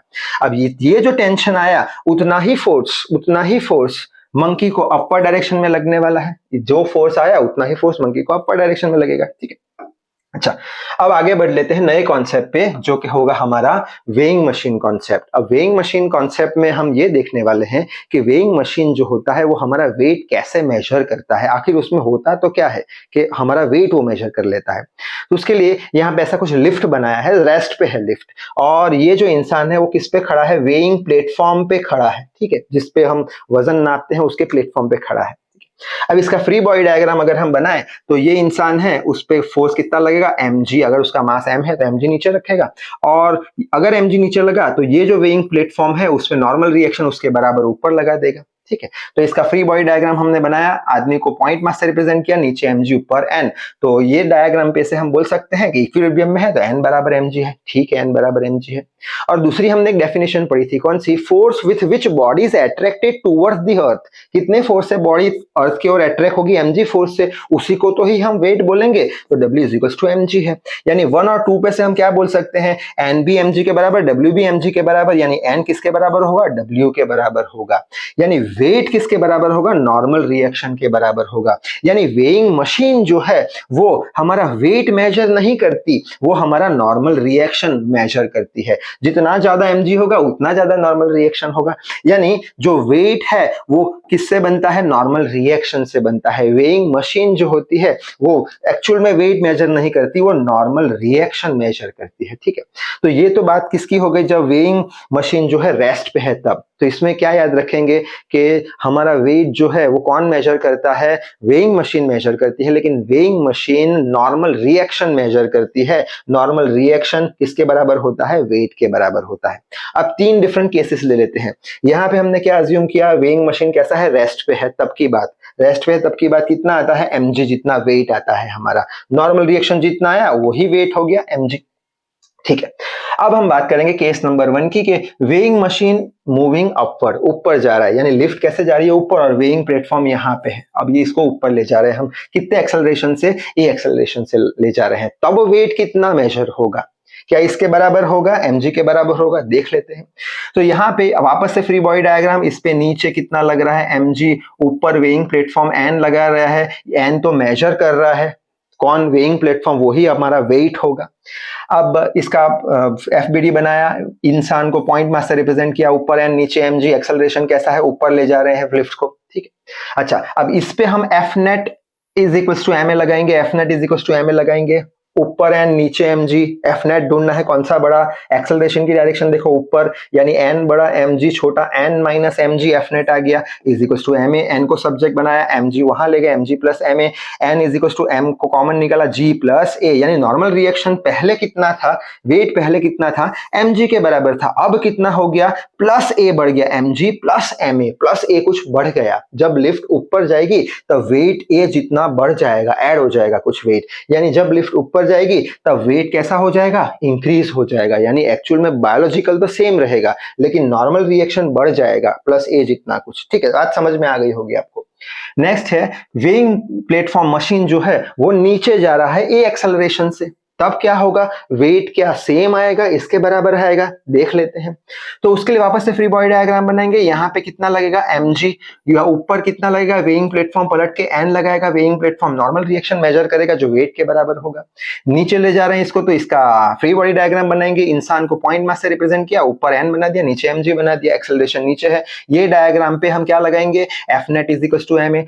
F net कैसे लगाएंगे, n ऊपर mg नीचे, कौन सा बड़ा होगा इस बार, mg बड़ा होगा, क्यों, एक्सेलरेशन नीचे है इसलिए। तो mg minus n is equal to ma लिख लिया हमने, माइनस n को एज इट इज उसको वहां भेज दिया। अब हमको n पॉजिटिव चाहिए, तो पूरे इक्वेशन को -1 से मल्टीप्लाई किया, तो ये पॉजिटिव n आ जाएगा, ये mg पॉजिटिव आ जाएगा, ये नेगेटिव आ जाएगा, यानी n is equal to m common निकाला, g माइनस a। जब रेस्ट पे था तब कितना आता था, mg, जब नीचे ले जा रहे हैं तो mg माइनस कुछ हो रहा है, यानी उसका वेट कम हो रहा है। यानी कि लिफ्ट जब नीचे जाएगी तो वेट कैसा हो जाएगा, -a, जितना डिक्रीज हो जाएगा। ठीक, लास्ट देख लेते हैं, फ्री फॉल की कंडीशन की बात करते हैं। पहले क्या देखा हमने, वेइंग प्लेट मशीन ऊपर जा रहा है, लिफ्ट में ऊपर जा रहा है, तो वेट कैसा हो गया, बढ़ गया, नीचे आ रहा है, वेट कम हो गया। अब क्या करेंगे, 10वें माले पे हमारा लिफ्ट है और किसी ने हमारी जो रस्सी है लिफ्ट की वो काट दी, यानी क्या हो गया, फ्री फॉल हो गया। यानी अब ये जो लिफ्ट है वो g से एक्सेलरेशन से नीचे आएगा। फ्री फॉल यानी क्या, जब कोई भी ऑब्जेक्ट g एक्सेलरेशन से नीचे आता हो तो a बराबर g, यानी ये फ्री फॉल की कंडीशन हो गई। अब यहाँ पे भी हम क्या मेजर करेंगे, वेट कितना होगा, नॉर्मल रिएक्शन कितना बता रहा है वेइंग प्लेटफॉर्म, वो मेजर करेंगे। वापस से फ्री बॉडी डायग्राम बनाएंगे, नीचे mg लगा, ऊपर वेइंग प्लेटफॉर्म ने n लगाया, वही मेजर करना है हमें। ठीक है, फ्री बॉडी डायग्राम बना दिया, ऊपर n नीचे mg और a बराबर g, नीचे जा रहा है फ्री फॉल कंडीशन में। अब ये डायग्राम पे हम क्या लगाएंगे, F net is equal to ma Newton second law, n ऊपर mg नीचे, कौन सा बड़ा, नीचे एक्सेलरेशन है g के बराबर, तो नीचे वाला बड़ा, तो mg माइनस एन कर देंगे इज इक्वल टू ma।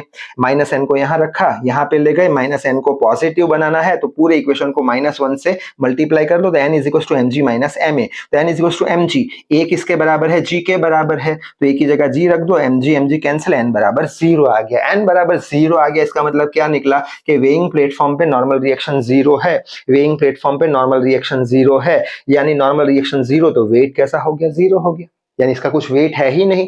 क्यों वेट है ही नहीं, n बराबर 0 का मतलब क्या निकला कि कांटेक्ट जो है, अपना जो इंसान है और प्लेटफॉर्म है उसके बीच का कांटेक्ट टूट चुका है, तभी तो n बराबर 0 होगा, यानी नॉर्मल रिएक्शन कुछ दे ही नहीं रहा, नॉर्मल रिएक्शन कुछ दिया नहीं, यानी वेट कैसा हो गया, उसका 0 हो गया। तो ये 3 केस हमें याद रखने जरूरी है। अब चल लेते हैं हम कंजर्वेशन ऑफ मोमेंटम की ओर। Conservation of momentum Newton's third law का बहुत ही ज्यादा इंपॉर्टेंट पोर्शन है। कंजर्वेशन ऑफ मोमेंटम कैसे बना, तो उसका कुछ कॉम्बिनेशन है फर्स्ट लॉ और सेकंड लॉ का, वो देख लेते हैं। तो सेकंड लॉ में हमने क्या पढ़ा था कि rate of change in momentum is exactly equals to external force या नेट फोर्स, ठीक है। और फर्स्ट लॉ में हमने क्या देखा कि नेट फोर्स अगर 0 है बॉडी पे तो वो अपना जो स्टेट है वो चेंज नहीं करेगा, acceleration 0, velocity constant. In short ये दो इक्वेशन हमने देखे फर्स्ट लॉ में और सेकंड लॉ में। कंजर्वेशन ऑफ मोमेंटम ये दोनों का कॉम्बिनेशन है। कैसे कॉम्बिनेशन, ये इक्वेशन को हम पकड़ेंगे, कॉम्बिनेशन किसका, फर्स्ट और सेकंड का। ये इक्वेशन को पकड़ा, एफ नेट कितना, फर्स्ट लॉ में से ले लिया 0 और सेकंड लॉ में से ले लिया dp/dt, कॉम्बिनेशन कर लिया, एफ नेट 0 ले लिया, एफ एक्सटर्नल फोर्स 0 ले लिया, dp/dt एज इट इज लिख लिया, यानी ये हमारा क्या हो गया, फर्स्ट लॉ एफ नेट 0 और ये क्या हो गया, second law rate of change in momentum, ठीक है। अब dp को सब्जेक्ट बनाया, dt इससे multiply 0, so change in momentum 0, change momentum का क्या होता है, फाइनल माइनस इनिशियल, तो फाइनल माइनस इनिशियल बराबर 0, so final momentum is equal to initial momentum, यानी मोमेंटम चेंज नहीं हो रहा, मोमेंटम चेंज नहीं हो रहा यानी मोमेंटम कंजर्व्ड है, चेंज नहीं हो रहा यानी कंजर्व्ड है। मोमेंटम कब चेंज नहीं होगा, मोमेंटम कब कंजर्व्ड होगा, जब नेट फोर्स 0 होगा बॉडी के ऊपर, नेट फोर्स कैसा होगा, 0 होगा, एक्सटर्नल फोर्स 0 होगा बॉडी पे, तब मोमेंटम चेंज नहीं होगा, ठीक है। अब वही बात यहाँ पे लिखी है कि if system is isolated, system कैसा आइसोलेटेड है, अलग है एक system, on which there is no external force, जिसके ऊपर हम एक्सटर्नल फोर्स जो है वो कैसा लगा रहे हैं, 0, there is no external force, अगर एक्सटर्नल फोर्स 0 है तब हम बोल सकते हैं then momentum of isolated system remains conserved. अगर नेट फोर्स 0 है, एक्सटर्नल फोर्स 0 है, तभी हम बोल देंगे कि मोमेंटम जो है उसका कंजर्व्ड रहेगा, यानी पहले जो मोमेंटम था वो अभी है, या अभी जो इनिशियल जो मोमेंटम था वो फाइनल उसका मोमेंटम होगा। अब वही समझने के लिए यहाँ पे गन और बुलेट का एग्जाम्पल लेके रखा है। यहाँ पे सपोज करते हैं कि गन का मास कुछ mg है और ये बुलेट का मास mb है, ठीक है। अब बुलेट हमने फायर करी, बुलेट फायर करी तो बुलेट का वेलोसिटी फॉरवर्ड डायरेक्शन में होगा vb जितना कुछ। क्यों बुलेट का वेलोसिटी फॉरवर्ड डायरेक्शन में, क्योंकि गन ने बुलेट पे फोर्स लगाया, इसलिए बुलेट पे फोर्स लगने के कारण बुलेट आगे गया। तो बुलेट पे कितना फोर्स लगाएगा, force on bullet due to gun, gun जो है बुलेट पे आगे फोर्स लगा रहा है। अगर बुलेट पे आगे फोर्स लगा रहा है गन, तो बुलेट भी तो गन पे पीछे फोर्स लगाएगी, every action has equal and equal opposite reaction, यानी ये जो बुलेट आगे जा रही है, फोर्स किसने लगाया, गन ने आगे, तो ये गन पे भी तो बुलेट पीछे फोर्स लगाएगी। जब हम फायर करते हैं तो बंदूक पीछे भी तो आती है, तो ये क्या हो गया हमारा, force on gun due to bullet, FGB पीछे आया। कितनी वेलोसिटी से पीछे आया, सपोज करते हैं VG वेलोसिटी से पीछे आया, ठीक है। अब यहाँ पे जितनी भी बात हमने की, इसमें क्या हम कुछ एक्सटर्नल फोर्स लगा रहे हैं, कुछ एक्सटर्नल फोर्स लगा रहे हैं, नहीं, यानी F एक्सटर्नल 0 है, हाँ इंटरनल फोर्स कुछ लग रहा है बंदूक के अंदर, लेकिन एक्सटर्नल फोर्स तो कुछ नहीं लग रहा।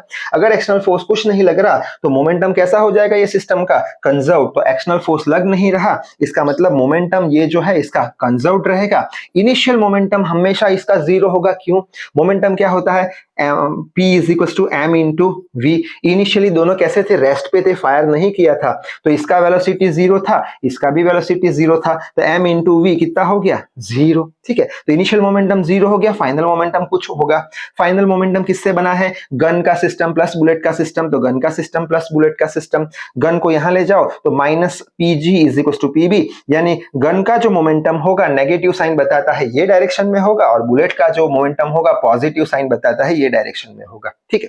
अच्छा, अब बुलेट जो स्पीड से आगे जाएगी वो स्पीड को, वो वेलोसिटी को हम क्या बोल देंगे, मजल वेलोसिटी ऑफ बुलेट। उसी तरीके से गन जो स्पीड से पीछे जाएगी उसे हम बोल देंगे रिकॉइलिंग ऑफ गन। जैसे कि हम बोट में बैठे हैं और किनारा पास में आया हुआ है, हम क्या करेंगे, बोट में से जंप मार के आगे जाएंगे। तो जो वेलोसिटी से जंप मार के हम आगे गए उसे हम बोल देंगे मसल वेलोसिटी हमारी, और उसके कारण बोट पीछे जाएगी। तो जो वेलोसिटी से बोट पीछे गई उसे हम बोल देंगे रिकॉइलिंग ऑफ बोट। बस यही कंसेप्ट को, कंजर्वेशन ऑफ मोमेंटम को अच्छे से समझ लेते हैं। कंजर्वेशन ऑफ मोमेंटम क्या बताता है कि अगर एक्सटर्नल फोर्स सिस्टम पे जीरो लग रहा है तो उसका मोमेंटम कैसा होगा, कंजर्व्ड होगा, जो इनिशियल था वो फाइनल होगा, खत्म। यहाँ पे कुछ ड्राइंग बनाया है। 1 kg का मास है, 2 मीटर पर सेकंड की स्पीड से जा रहा है। 2 kg का मास 1 मीटर kg पर सेकंड की स्पीड से जा रहा है।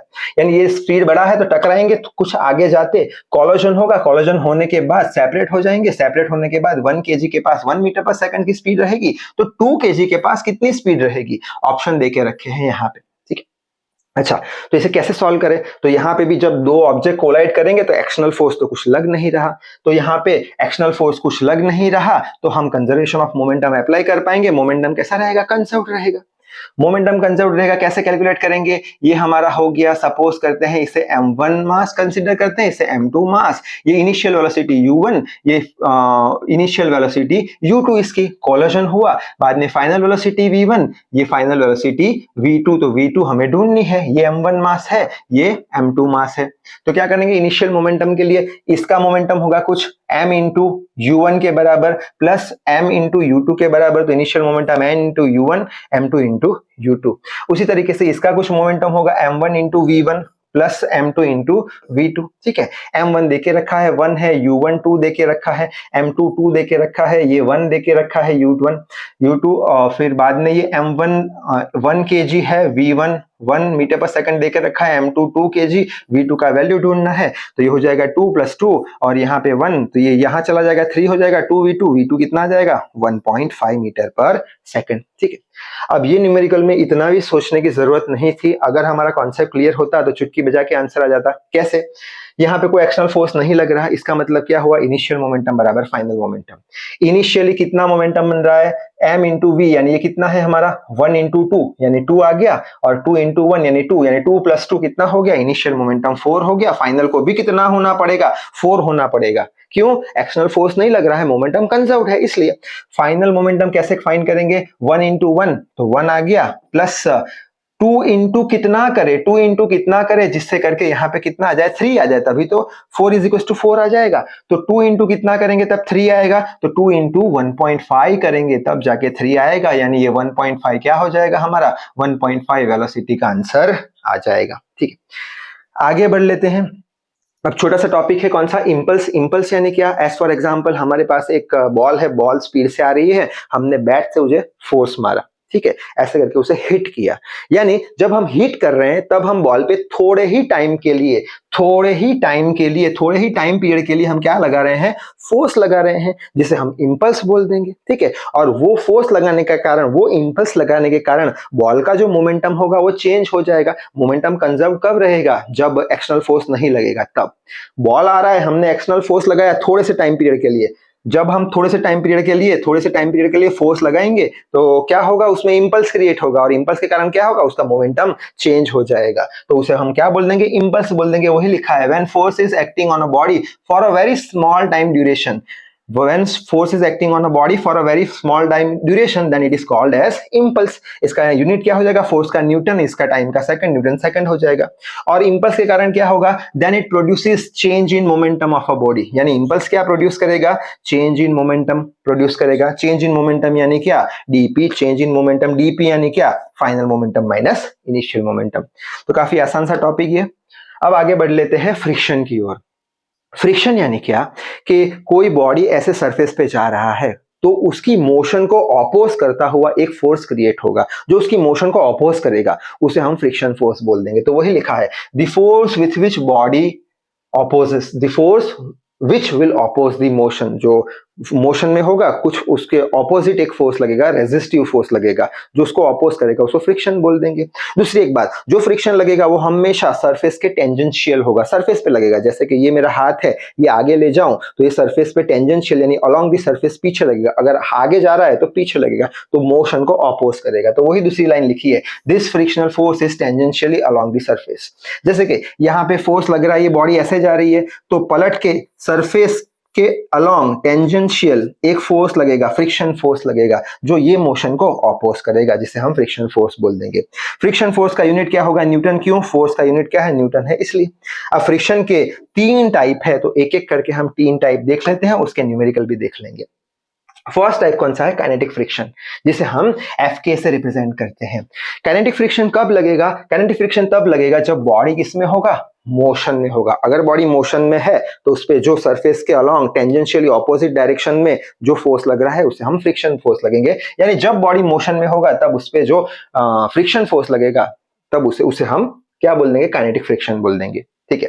दूसरी एक इंपॉर्टेंट बात, काइनेटिक फ्रिक्शन जो होगा वो हमेशा नॉर्मल रिएक्शन के प्रोपोर्शन में होगा। काइनेटिक फ्रिक्शन नॉर्मल रिएक्शन के प्रोपोर्शन में होगा। अब ये लाइन को अच्छे से समझने की कोशिश करते हैं। जैसे कि यहाँ पे एक मास m है, फोर्स ऐसे लगा रहे हैं, मोशन ये डायरेक्शन में है, तो friction force along the surface ऐसे लगने वाला है। काइनेटिक फ्रिक्शन क्यों? मोशन में है, इसलिए।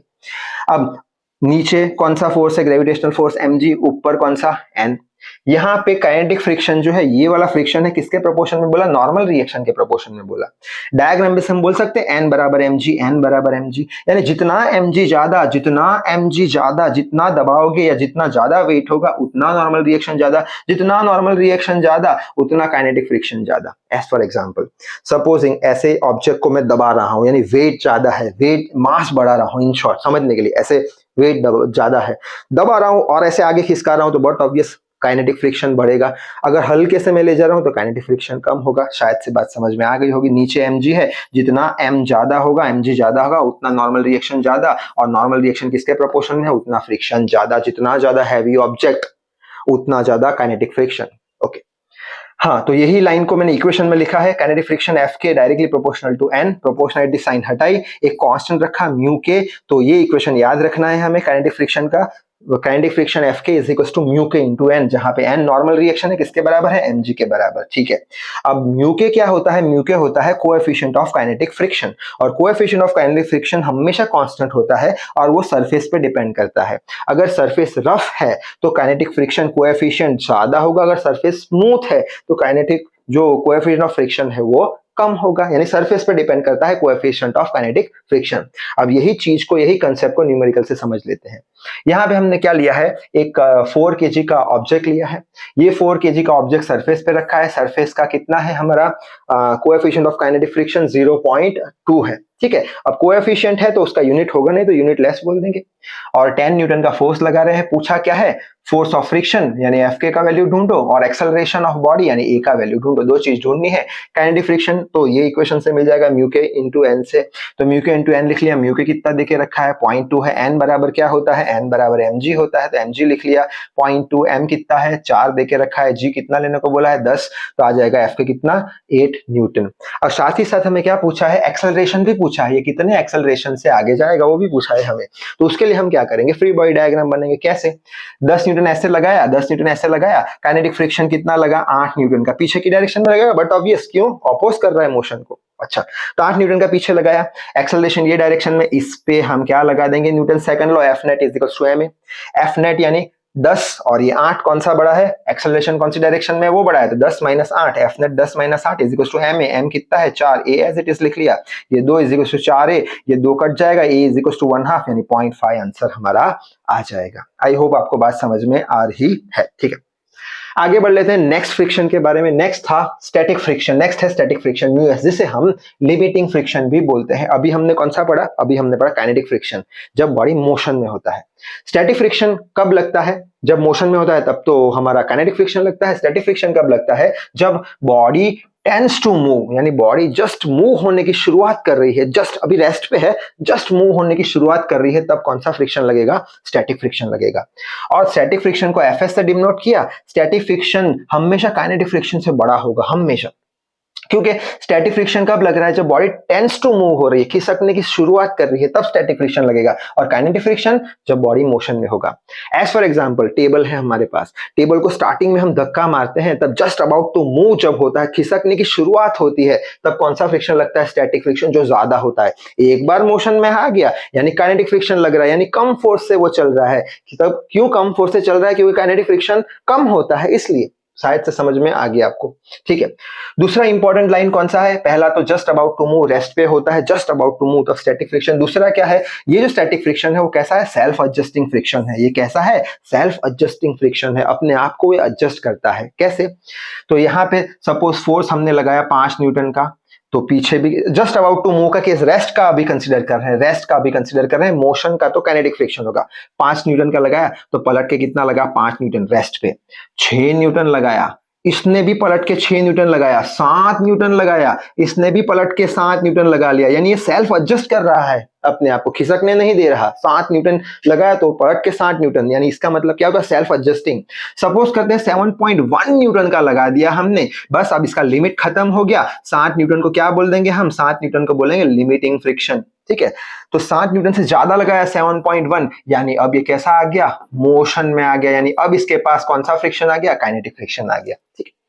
तो स्टैटिक फ्रिक्शन का जो वैल्यू होगा, स्टैटिक फ्रिक्शन का वैल्यू वो 0 और F लिमिटिंग के बीच में होगा। कैसे? जब रेस्ट पे है, कोई फोर्स नहीं लगा रहे हैं, F बराबर 0 है, तो ये भी कितना हो जाएगा? स्टैटिक फ्रिक्शन पीछे 0, ठीक है। जैसे फोर्स बढ़ाते गए ये सेल्फ एडजस्ट करता गया, स्टैटिक फ्रिक्शन अपने आप को बढ़ाता गया। कहां तक बढ़ाता गया? 7 न्यूटन तक। तो ये 7 न्यूटन क्या हो गया? Limiting friction. बस 7 न्यूटन से ज्यादा 7.1 लगाया तो बॉडी मोशन में आ गया। मोशन में आया, ये काइनेटिक फ्रिक्शन की बात हो गई, वो करनी नहीं है हमें। स्टैटिक फ्रिक्शन, लिमिटिंग फ्रिक्शन की बात करनी है, ठीक है। तो स्टैटिक फ्रिक्शन को हम लिमिटिंग फ्रिक्शन से रिप्रेजेंट करेंगे हमेशा। क्यों? क्योंकि लिमिटिंग फ्रिक्शन से ज्यादा फोर्स अगर लगता है, यहां पे लिखा है जब लिमिटिंग फ्रिक्शन से ज्यादा एक्सटर्नल फोर्स लगाएंगे तब जाके बॉडी का स्टार्ट होगी मूव करना, ठीक है। तो स्टैटिक फ्रिक्शन को लिमिटिंग फ्रिक्शन बोल दिया। तो काइनेटिक फ्रिक्शन क्या था? Fk is to mu K into N था। स्टैटिक फ्रिक्शन को म्यू एस इंटू एन बोल देंगे, जहां पे म्यू एस क्या हो जाएगा? कोएफिशिएंट ऑफ स्टैटिक फ्रिक्शन हो जाएगा। कोएफिशिएंट ऑफ स्टैटिक फ्रिक्शन किस पे डिपेंड करता है? सरफेस पे, जो कि कांस्टेंट होगा। अगर रफ सरफेस है तो कोएफिशिएंट ऑफ स्टैटिक फ्रिक्शन ज्यादा होगा, तो अपना ये भी लिमिटिंग फ्रिक्शन भी ज्यादा हो जाएगा। बस, तो यही कंसेप्ट को अब अच्छे से समझ लेते हैं न्यूमेरिकल लेके। तो पहला है 4 kg का मास है, स्टैटिक फ्रिक्शन का 0.2 वैल्यू है, 6 न्यूटन का फोर्स लगा रहे हैं। क्या पूछा है? Find the friction force, take g बराबर 10 मीटर पर सेकंड। यानी हमें फ्रिक्शनल फोर्स, यानी हमें एफएस का वैल्यू ढूंढना है, सॉरी हाँ, एफएस का वैल्यू ढूंढना है। यानी यहाँ पे गलती कर दिया लिखने में, यहाँ पे क्या आएगा? एक्चुअली यहाँ पे आएगा एफ लिमिटिंग, ठीक है। तो यहाँ पे एफ लिमिटिंग का वैल्यू ढूंढना है। कितना आता है इसका equation? Mu S into N. Mu S कितना है? 0.2 देके रखा है। एन बराबर क्या होता है? mg, अभी देख चुके 0.2। एम कितना है? 4 है। जी 10 देके रखा है यहाँ पे, तो आंसर आ जाएगा 8 न्यूटन। यानी लिमिटिंग फ्रिक्शन कितना हो जाएगा? पूछा क्या है? Find the frictional force, limiting friction 8 Newton. हम आंसर टिक कर देंगे। ये आंसर टिक करने पर हमें आंसर के 0 मार्क्स मिल जाएंगे। क्यों 0 मार्क्स मिल जाएंगे? इसका मतलब क्या हुआ? 6 न्यूटन का फोर्स लगाया तो लिमिटिंग फ्रिक्शन कहां लगेगा? पीछे की डायरेक्शन में। कितना लगेगा? 8 न्यूटन। यानी कि नेट फोर्स कौन सा है हमारा? 6 माइनस 8 यानी 2 न्यूटन, ठीक है। 6 तो ये भी 6, ठीक है। 6 से 6 कैंसिल, 2 न्यूटन। यानी अभी भी नेट फोर्स 2 न्यूटन पीछे लग रहा है, यानी बॉडी पीछे जानी चाहिए। बॉडी पीछे तो जाएगी नहीं कभी, ठीक है। बॉडी पीछे नहीं जाएगी, इसका मतलब 8 आंसर तो रॉन्ग है। 8 आंसर रॉन्ग है, तो करेक्ट आंसर कौन सा है? ये जो 6 जो हमने लगाया है वो 6 आंसर पलट के इतना लगाएगा, तभी रेस्ट पे रहेगा ये, ठीक है। आई होप बात समझ में आपको आ रही है।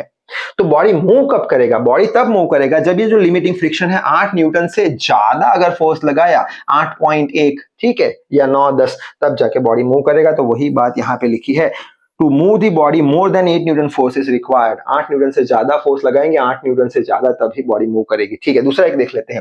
वापस से 4 kg 20 न्यूटन का फोर्स लगाया, स्टैटिक फ्रिक्शन 0.6 ले लिया। वापस से पूछा है लिमिटिंग फ्रिक्शन फाइंड करो, जी का वैल्यू देके रखा है, ठीक है। वापस से यहाँ पे वापस से नोटेशन गलत लिखा। यहाँ पे लिमिटिंग फ्रिक्शन का वैल्यू कितना होता है? Mu S into N. Mu S लिखा है 0.6 देके रखा है। mg, n बराबर mg, m 4 10 देके 24 न्यूटन। आंसर हम मार देंगे 24 न्यूटन। गलत आंसर हो जाएगा। क्यों? 24 न्यूटन का लिमिटिंग फ्रिक्शन कहाँ लग रहा है? पीछे लग रहा है 24 न्यूटन का। यानी कि ये 20 कैंसल, 4 न्यूटन के फोर्स से ये पीछे की डायरेक्शन में जा रहा है, ऐसा कभी हो नहीं सकता, ठीक है। यानी कि ये जो 20 आया वही हमारा फाइनल आंसर होगा। ये 20 हमारा फाइनल आंसर होगा।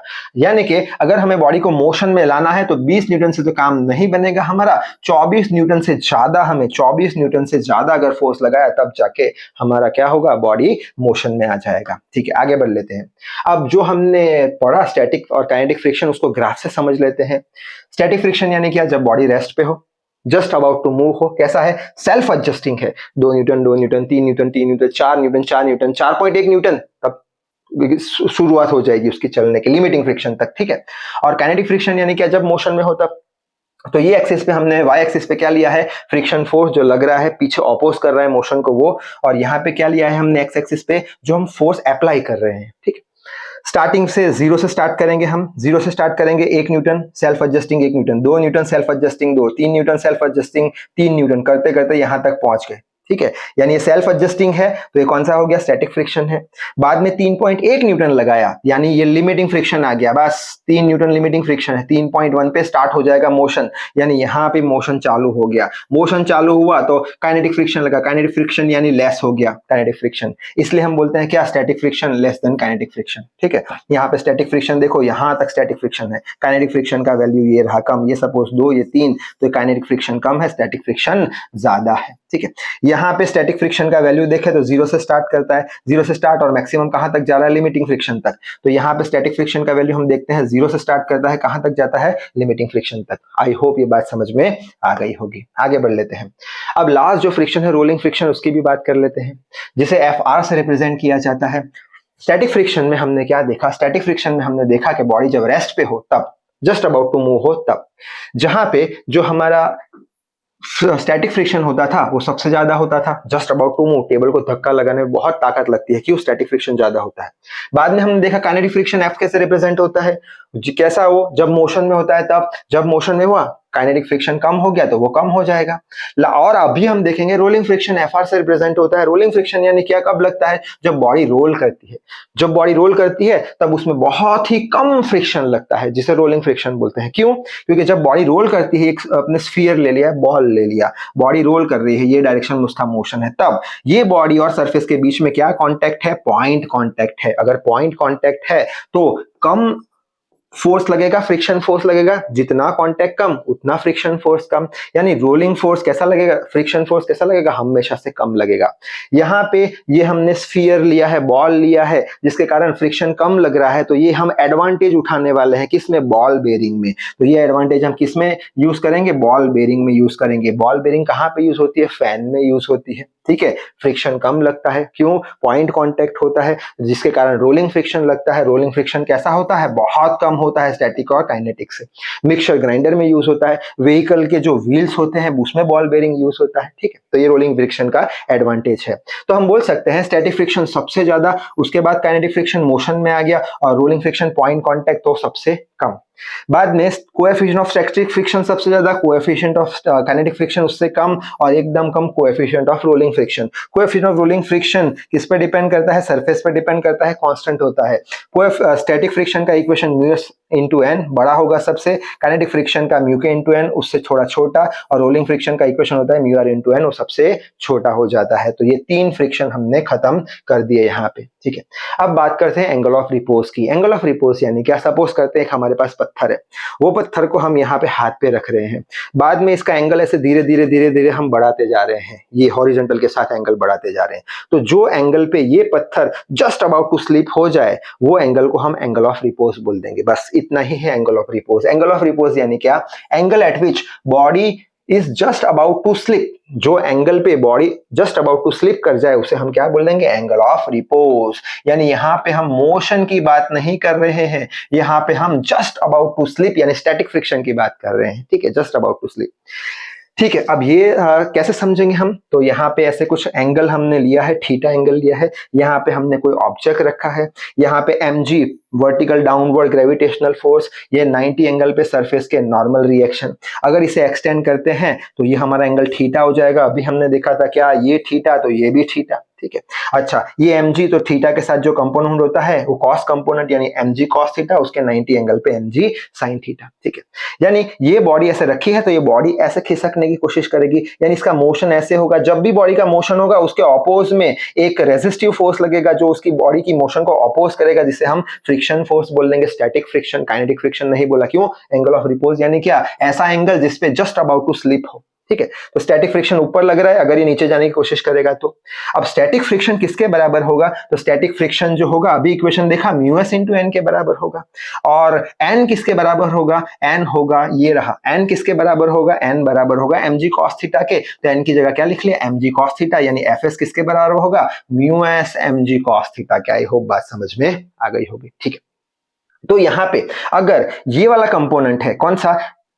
Mu S M G sine theta, M G sine theta, अगर ये कंपोनेंट बड़ा है, ये कंपोनेंट सपोज करते हैं 5 न्यूटन है, और ये कंपोनेंट सपोज करते हैं 3 न्यूटन है, ठीक है। तो क्या होगा? 2 न्यूटन के नेट फोर्स से नीचे आएगा, ठीक।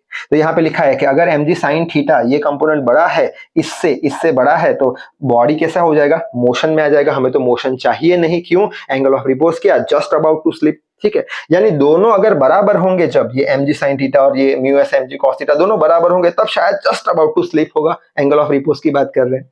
तो यहाँ पे लिखा है एम जी साइन थीटा और ये mu S M G cos theta, ये दोनों कंपोनेंट जब बराबर होंगे तब body just about to slip होगा। तो ये इक्वेशन हम पकड़ के रखेंगे एंगल ऑफ रिपोज ढूंढने के लिए। M G sine theta is equal to ये, तो इसमें से एम जी कैंसिल हो जाएगा, sine theta is equal to mu S cos theta हो जाएगा। म्यू एस को सब्जेक्ट बनाए, साइन बाई कॉस क्या हो जाएगा हमारा? Tan theta is equal to mu S. तो ये थीटा को इधर रखेंगे, टेन को वहां लेंगे, तो टेन इनवर्स म्यू एस हो जाएगा, और ये थीटा को हम एंगल ऑफ रिपोज बोल देंगे। यानी एंगल ऑफ रिपोज का वैल्यू कितना होगा? टेन इनवर्स म्यू एस जितना। म्यू एस यानी क्या? कोएफिशिएंट ऑफ स्टैटिक फ्रिक्शन, जो सरफेस पे डिपेंड करता है, ठीक है। अलग अलग सरफेस के लिए एंगल ऑफ रिपोज अलग अलग होगा, क्यों? म्यू एस सरफेस पे डिपेंड करता है। अगर कांच का सरफेस लिया तो एंगल ऑफ रिपोज कम होगा, क्यों? उसका म्यू एस कैसा है? कम है, उसका म्यू एस कम है। अगर हमने लकड़े का सरफेस लिया तो उसका म्यू एस ज्यादा है, तो एंगल ऑफ रिपोज ज्यादा एंगल पे वो पत्थर स्लिप होना चालू करेगा, ठीक है। अब ये एंगल ऑफ रिपोज है क्या एक्चुअली? कि सपोज करते हैं थीटा 40 है, ठीक है, लेकिन ये कब जस्ट अबाउट टू स्लिप करेगा? एंगल ऑफ रिपोज 45 है, ठीक है। लेकिन थीटा तो कितना है? 40 है, तो बॉडी कैसा रहेगा? रेस्ट पे रहेगा। बात समझ में आ गई। अगर थीटा 50 है, जस्ट अबाउट टू स्लिप किस पे होगा? 45 पे। 45 से 50 कर दिया है हमने, यानी बॉडी किस में आ जाएगा? मोशन में आ जाएगा, ठीक है। अगर ये थीटा 45 है, ये वाला थीटा 45 है, और एंगल ऑफ रिपोज भी 45 है, ठीक है। यानी एंगल ऑफ रिपोज भी 45, थीटा भी 45, यानी कि जस्ट अबाउट टू स्लिप होगा, जिसे हम एंगल ऑफ रिपोज बोल देंगे, ठीक है। तो ये एंगल ऑफ रिपोज की बात थी। अब हम समझ लेते हैं motion of a car on a circular road. जब भी हम बाइक लेके जाते हैं रोड पे, तब जब भी सर्कुलर पाथ आता है, तब हमें हमारी स्पीड कम करनी पड़ती है। क्यों वेलोसिटी कम करनी पड़ती है? अगर ज्यादा वेलोसिटी से गए तो centrifugal force away of the centre लगता है, तो हमारी गाड़ी स्किड हो सकती है, ठीक है। तो कितनी वेलोसिटी से जाना चाहिए हमें सर्कुलर पाथ पे, वो देख लेंगे। कौन सी वेलोसिटी सेफ वेलोसिटी होगी हमारे लिए जब हम सर्कुलर पाथ पे जाएंगे। तो उसके लिए यहाँ पे एक डायग्राम बना के रखा है। ये सर्कुलर पाथ है जिसका रेडियस किसके बराबर है? आर के बराबर है, ठीक है। उस पे कार जा रही है v वेलोसिटी से। जब कार v वेलोसिटी से जाएगी तो अवे ऑफ द सेंटर एक उस पे सेंट्रीफ्यूगल फोर्स लगेगा। जैसे कि पत्थर है, पत्थर को ऐसे गोल घुमाएंगे तो अवे ऑफ द सेंटर एक सेंट्रीफ्यूगल फोर्स लगेगा जो पत्थर को बाहर की ओर ले जाएगा। उसी तरीके से गाड़ी जब सर्कुलर रोड पे जाएगी तो अवे ऑफ द सेंटर इस पे एक सेंट्रीफ्यूगल फोर्स लगेगा जो गाड़ी को ये डायरेक्शन में मूव कराएगा। अब गाड़ी अगर ये डायरेक्शन में मूव करी तो ये मोशन को ऑपोज करता हुआ दूसरा एक टायर पे फ्रिक्शन फोर्स आ जाएगा F, ठीक है। फ्रिक्शन फोर्स यानी क्या? मोशन को ऑपोज करे। यहाँ पे सेंट्रीफ्यूगल फोर्स होने के कारण गाड़ी ये डायरेक्शन में मूव करेगी तो फ्रिक्शन फोर्स ये डायरेक्शन में लग जाएगा, ठीक है। अच्छा, तो फ्रिक्शन फोर्स ये डायरेक्शन में लगा। फ्रिक्शन फोर्स क्या होता है? म्यू इंटू एन या म्यू एस इंटू एन या म्यू के इंटू एन। यहाँ पे जनरल केस लिया है, F is equal to mu into N. बात समझ में आ गई, ठीक है। अब यहाँ पे अगर ये दोनों फोर्स बराबर है mv स्क्वायर बाई आर और फ्रिक्शन फोर्स दोनों फोर्स बराबर है, तब गाड़ी स्टेबल है। या फिर ये फोर्स कम है इससे, तब भी गाड़ी सेफ है, क्योंकि ये फोर्स कम है, ये सपोज 5 न्यूटन है लेकिन ये सपोज 6 न्यूटन है, तब भी गाड़ी स्किड तो नहीं होगी, ठीक है। यानी ये वाला फोर्स इसके बराबर हो, यानी कि ये वाला फोर्स फ्रिक्शन फोर्स इसके बराबर हो, या फिर फ्रिक्शन फोर्स कैसा हो? ज्यादा हो इससे, या फिर फ्रिक्शन फोर्स कैसा हो? ज्यादा हो, तब जाके हम बोल देंगे कार कैसा है? स्टेबल है। बात समझ में आ गई होगी, ठीक है। F क्या है हमारा?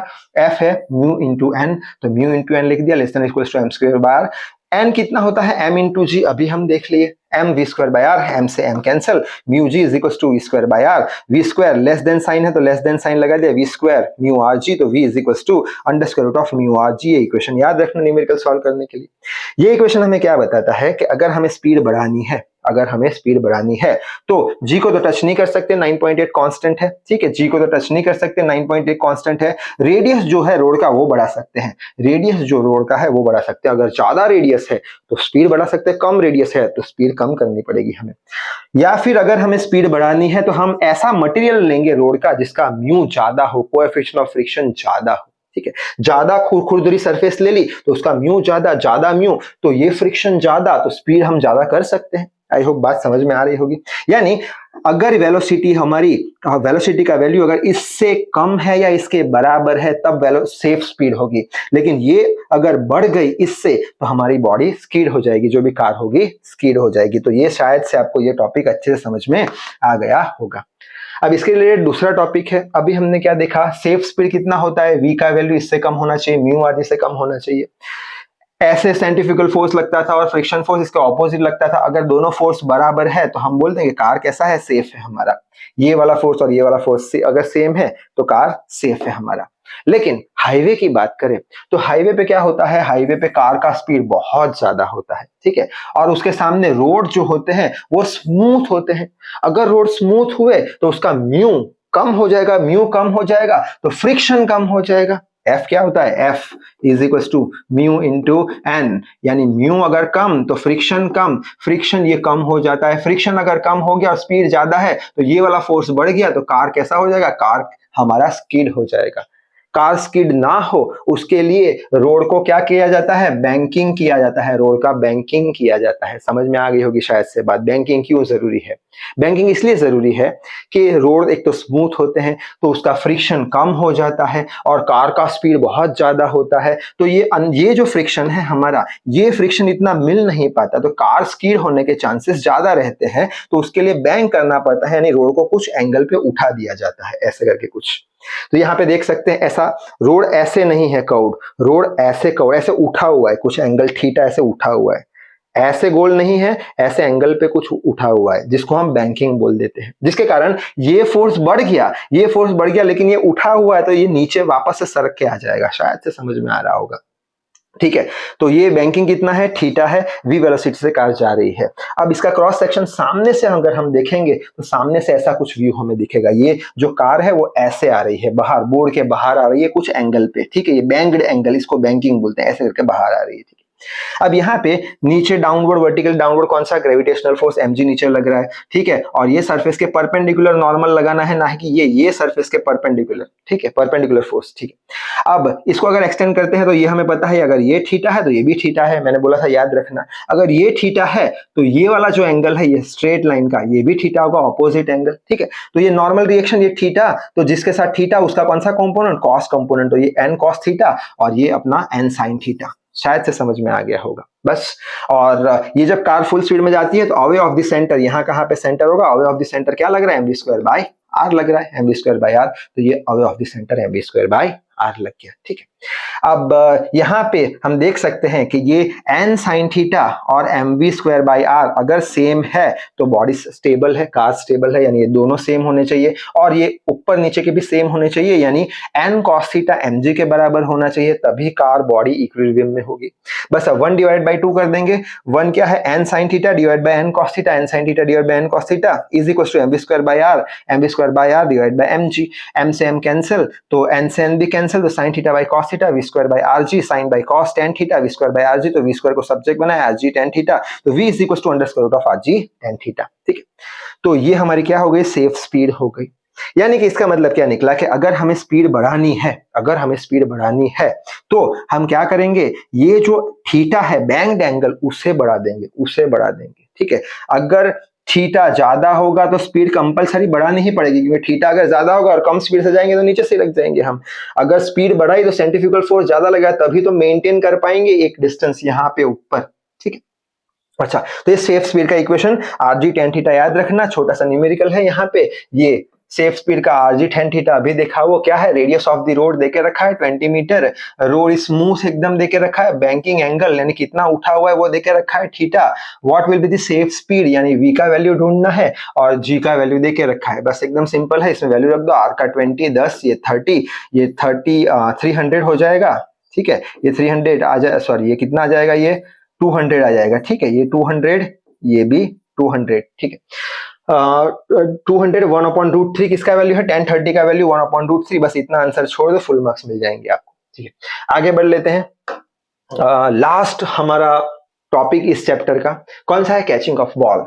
अब कैचिंग ऑफ बॉल यानी क्या कि मैचेस के अंदर हम देख रहते होंगे कि जब बॉल बहुत ही ऊंचाई से जब आता है तब जो फील्डर होता है वो उसे कैसे पकड़ता है, ऐसे करके कुछ ऐसे पकड़ता है बैठ के, यानी ये पोजीशन में वो बैठ के उसे पकड़ता है, ठीक है। अगर वो ऐसे ही सीधा पकड़ेगा तो क्या होगा, उसके हाथ पे बहुत चोट आएगी, उसको ज्यादा फोर्स लगेगा हाथ पे। लेकिन बैठ के ऐसे करके कुछ पकड़ेगा तो क्या होगा, उसके हाथ पे चोट कम आएगी, उसके हाथ पे फोर्स कम लगेगा। अब क्वेश्चन आएगा कि बैठ के अगर कैच पकड़ते हैं ऐसे करके तब फोर्स क्यों कम लगता है और ऐसे सीधा पकड़ेंगे तो फोर्स क्यों ज्यादा लगता है, ठीक है, वो समझने की कोशिश करते हैं। अच्छा, दोनों केस में ये वाला तरीका सही है, ये वाला गलत है। दोनों केस में बॉल का मास तो सेम है, जो इसका मास है वही इसका मास है, ठीक है, समझ में आ गया। दोनों केस में फाइनल वेलोसिटी जो बॉल की है 0 है, क्यों, क्योंकि इनिशियल वेलोसिटी u से कुछ आ रहा होगा, कहां से, हाइट से, सेम हाइट से, कुछ 100 मीटर पर सेकंड से, ठीक है, कुछ 100 मीटर पर सेकंड से आता होगा। और फाइनली v वेलोसिटी कितना, हाथ पे टच हुआ, यानी फाइनल वेलोसिटी दोनों में 0 हो गया। तो फाइनल वेलोसिटी दोनों केस में बराबर है, इनिशियल वेलोसिटी दोनों केस में बराबर है, 100 से आ रहा है। तो फिर ये केस में ज्यादा क्यों फोर्स लग रहा है और ये केस में कम क्यों फोर्स लग रहा है, तो उसका सिंपल सा रीजन है हमारा Newton second law, F net is equals to ma। m a को क्या बोलते हैं, v minus u by t, change in velocity by time. m दोनों केस में सेम है, ठीक है, v u दोनों केस में सेम है, ठीक है। तो ये खेल कौन खेल रहा है, टाइम खेल रहा है, ठीक है। ये केस में अगर हम देखें तो ऐसे करके ऐसे पकड़ रहा है, यानी टाइम को क्या कर रहा है, ये फील्डर इंक्रीज कर रहा है। टाइम को क्या कर रहा है, इंक्रीज। टाइम को इंक्रीज किया तो टाइम फोर्स से इनवर्सली प्रोपोर्शन में है, यानी फोर्स कैसा हो जाएगा, डिक्रीज हो जाएगा, यानी इसके हाथ पे कम फोर्स लगने वाला है, ठीक है। उसी तरीके से ऐसे करके हमने पकड़ लिया तो यानी तुरंत ही हमने पकड़ लिया। टाइम कैसा किया हमने, बहुत कम टाइम किया, उसने 3 सेकंड बढ़ाए, हमने वही टाइम पकड़ लिया, यानी टाइम कैसा रखा हमने, कम रखा। टाइम कैसा रखा, कम रखा, फोर्स के इनवर्सली प्रोपोर्शन, यानी हाथ पे फोर्स कैसा लगेगा, इसको ज्यादा लगेगा, यानी ये केस कैसा हो गया, रॉन्ग, वो केस करेक्ट हो गया, वही लिखा है। In first case time is less, इसमें टाइम कैसा है, लेस है, तो फोर्स ज्यादा लगेगा, यानी ये एप्लीकेबल है नहीं। सेकंड केस में क्या है, टाइम ज्यादा है तो इस कारण फोर्स कम लगेगा, यानी ये केस एप्लीकेबल है। तो इस वीडियो में बस इतना ही। Till then read hard, work hard. Thank you very much.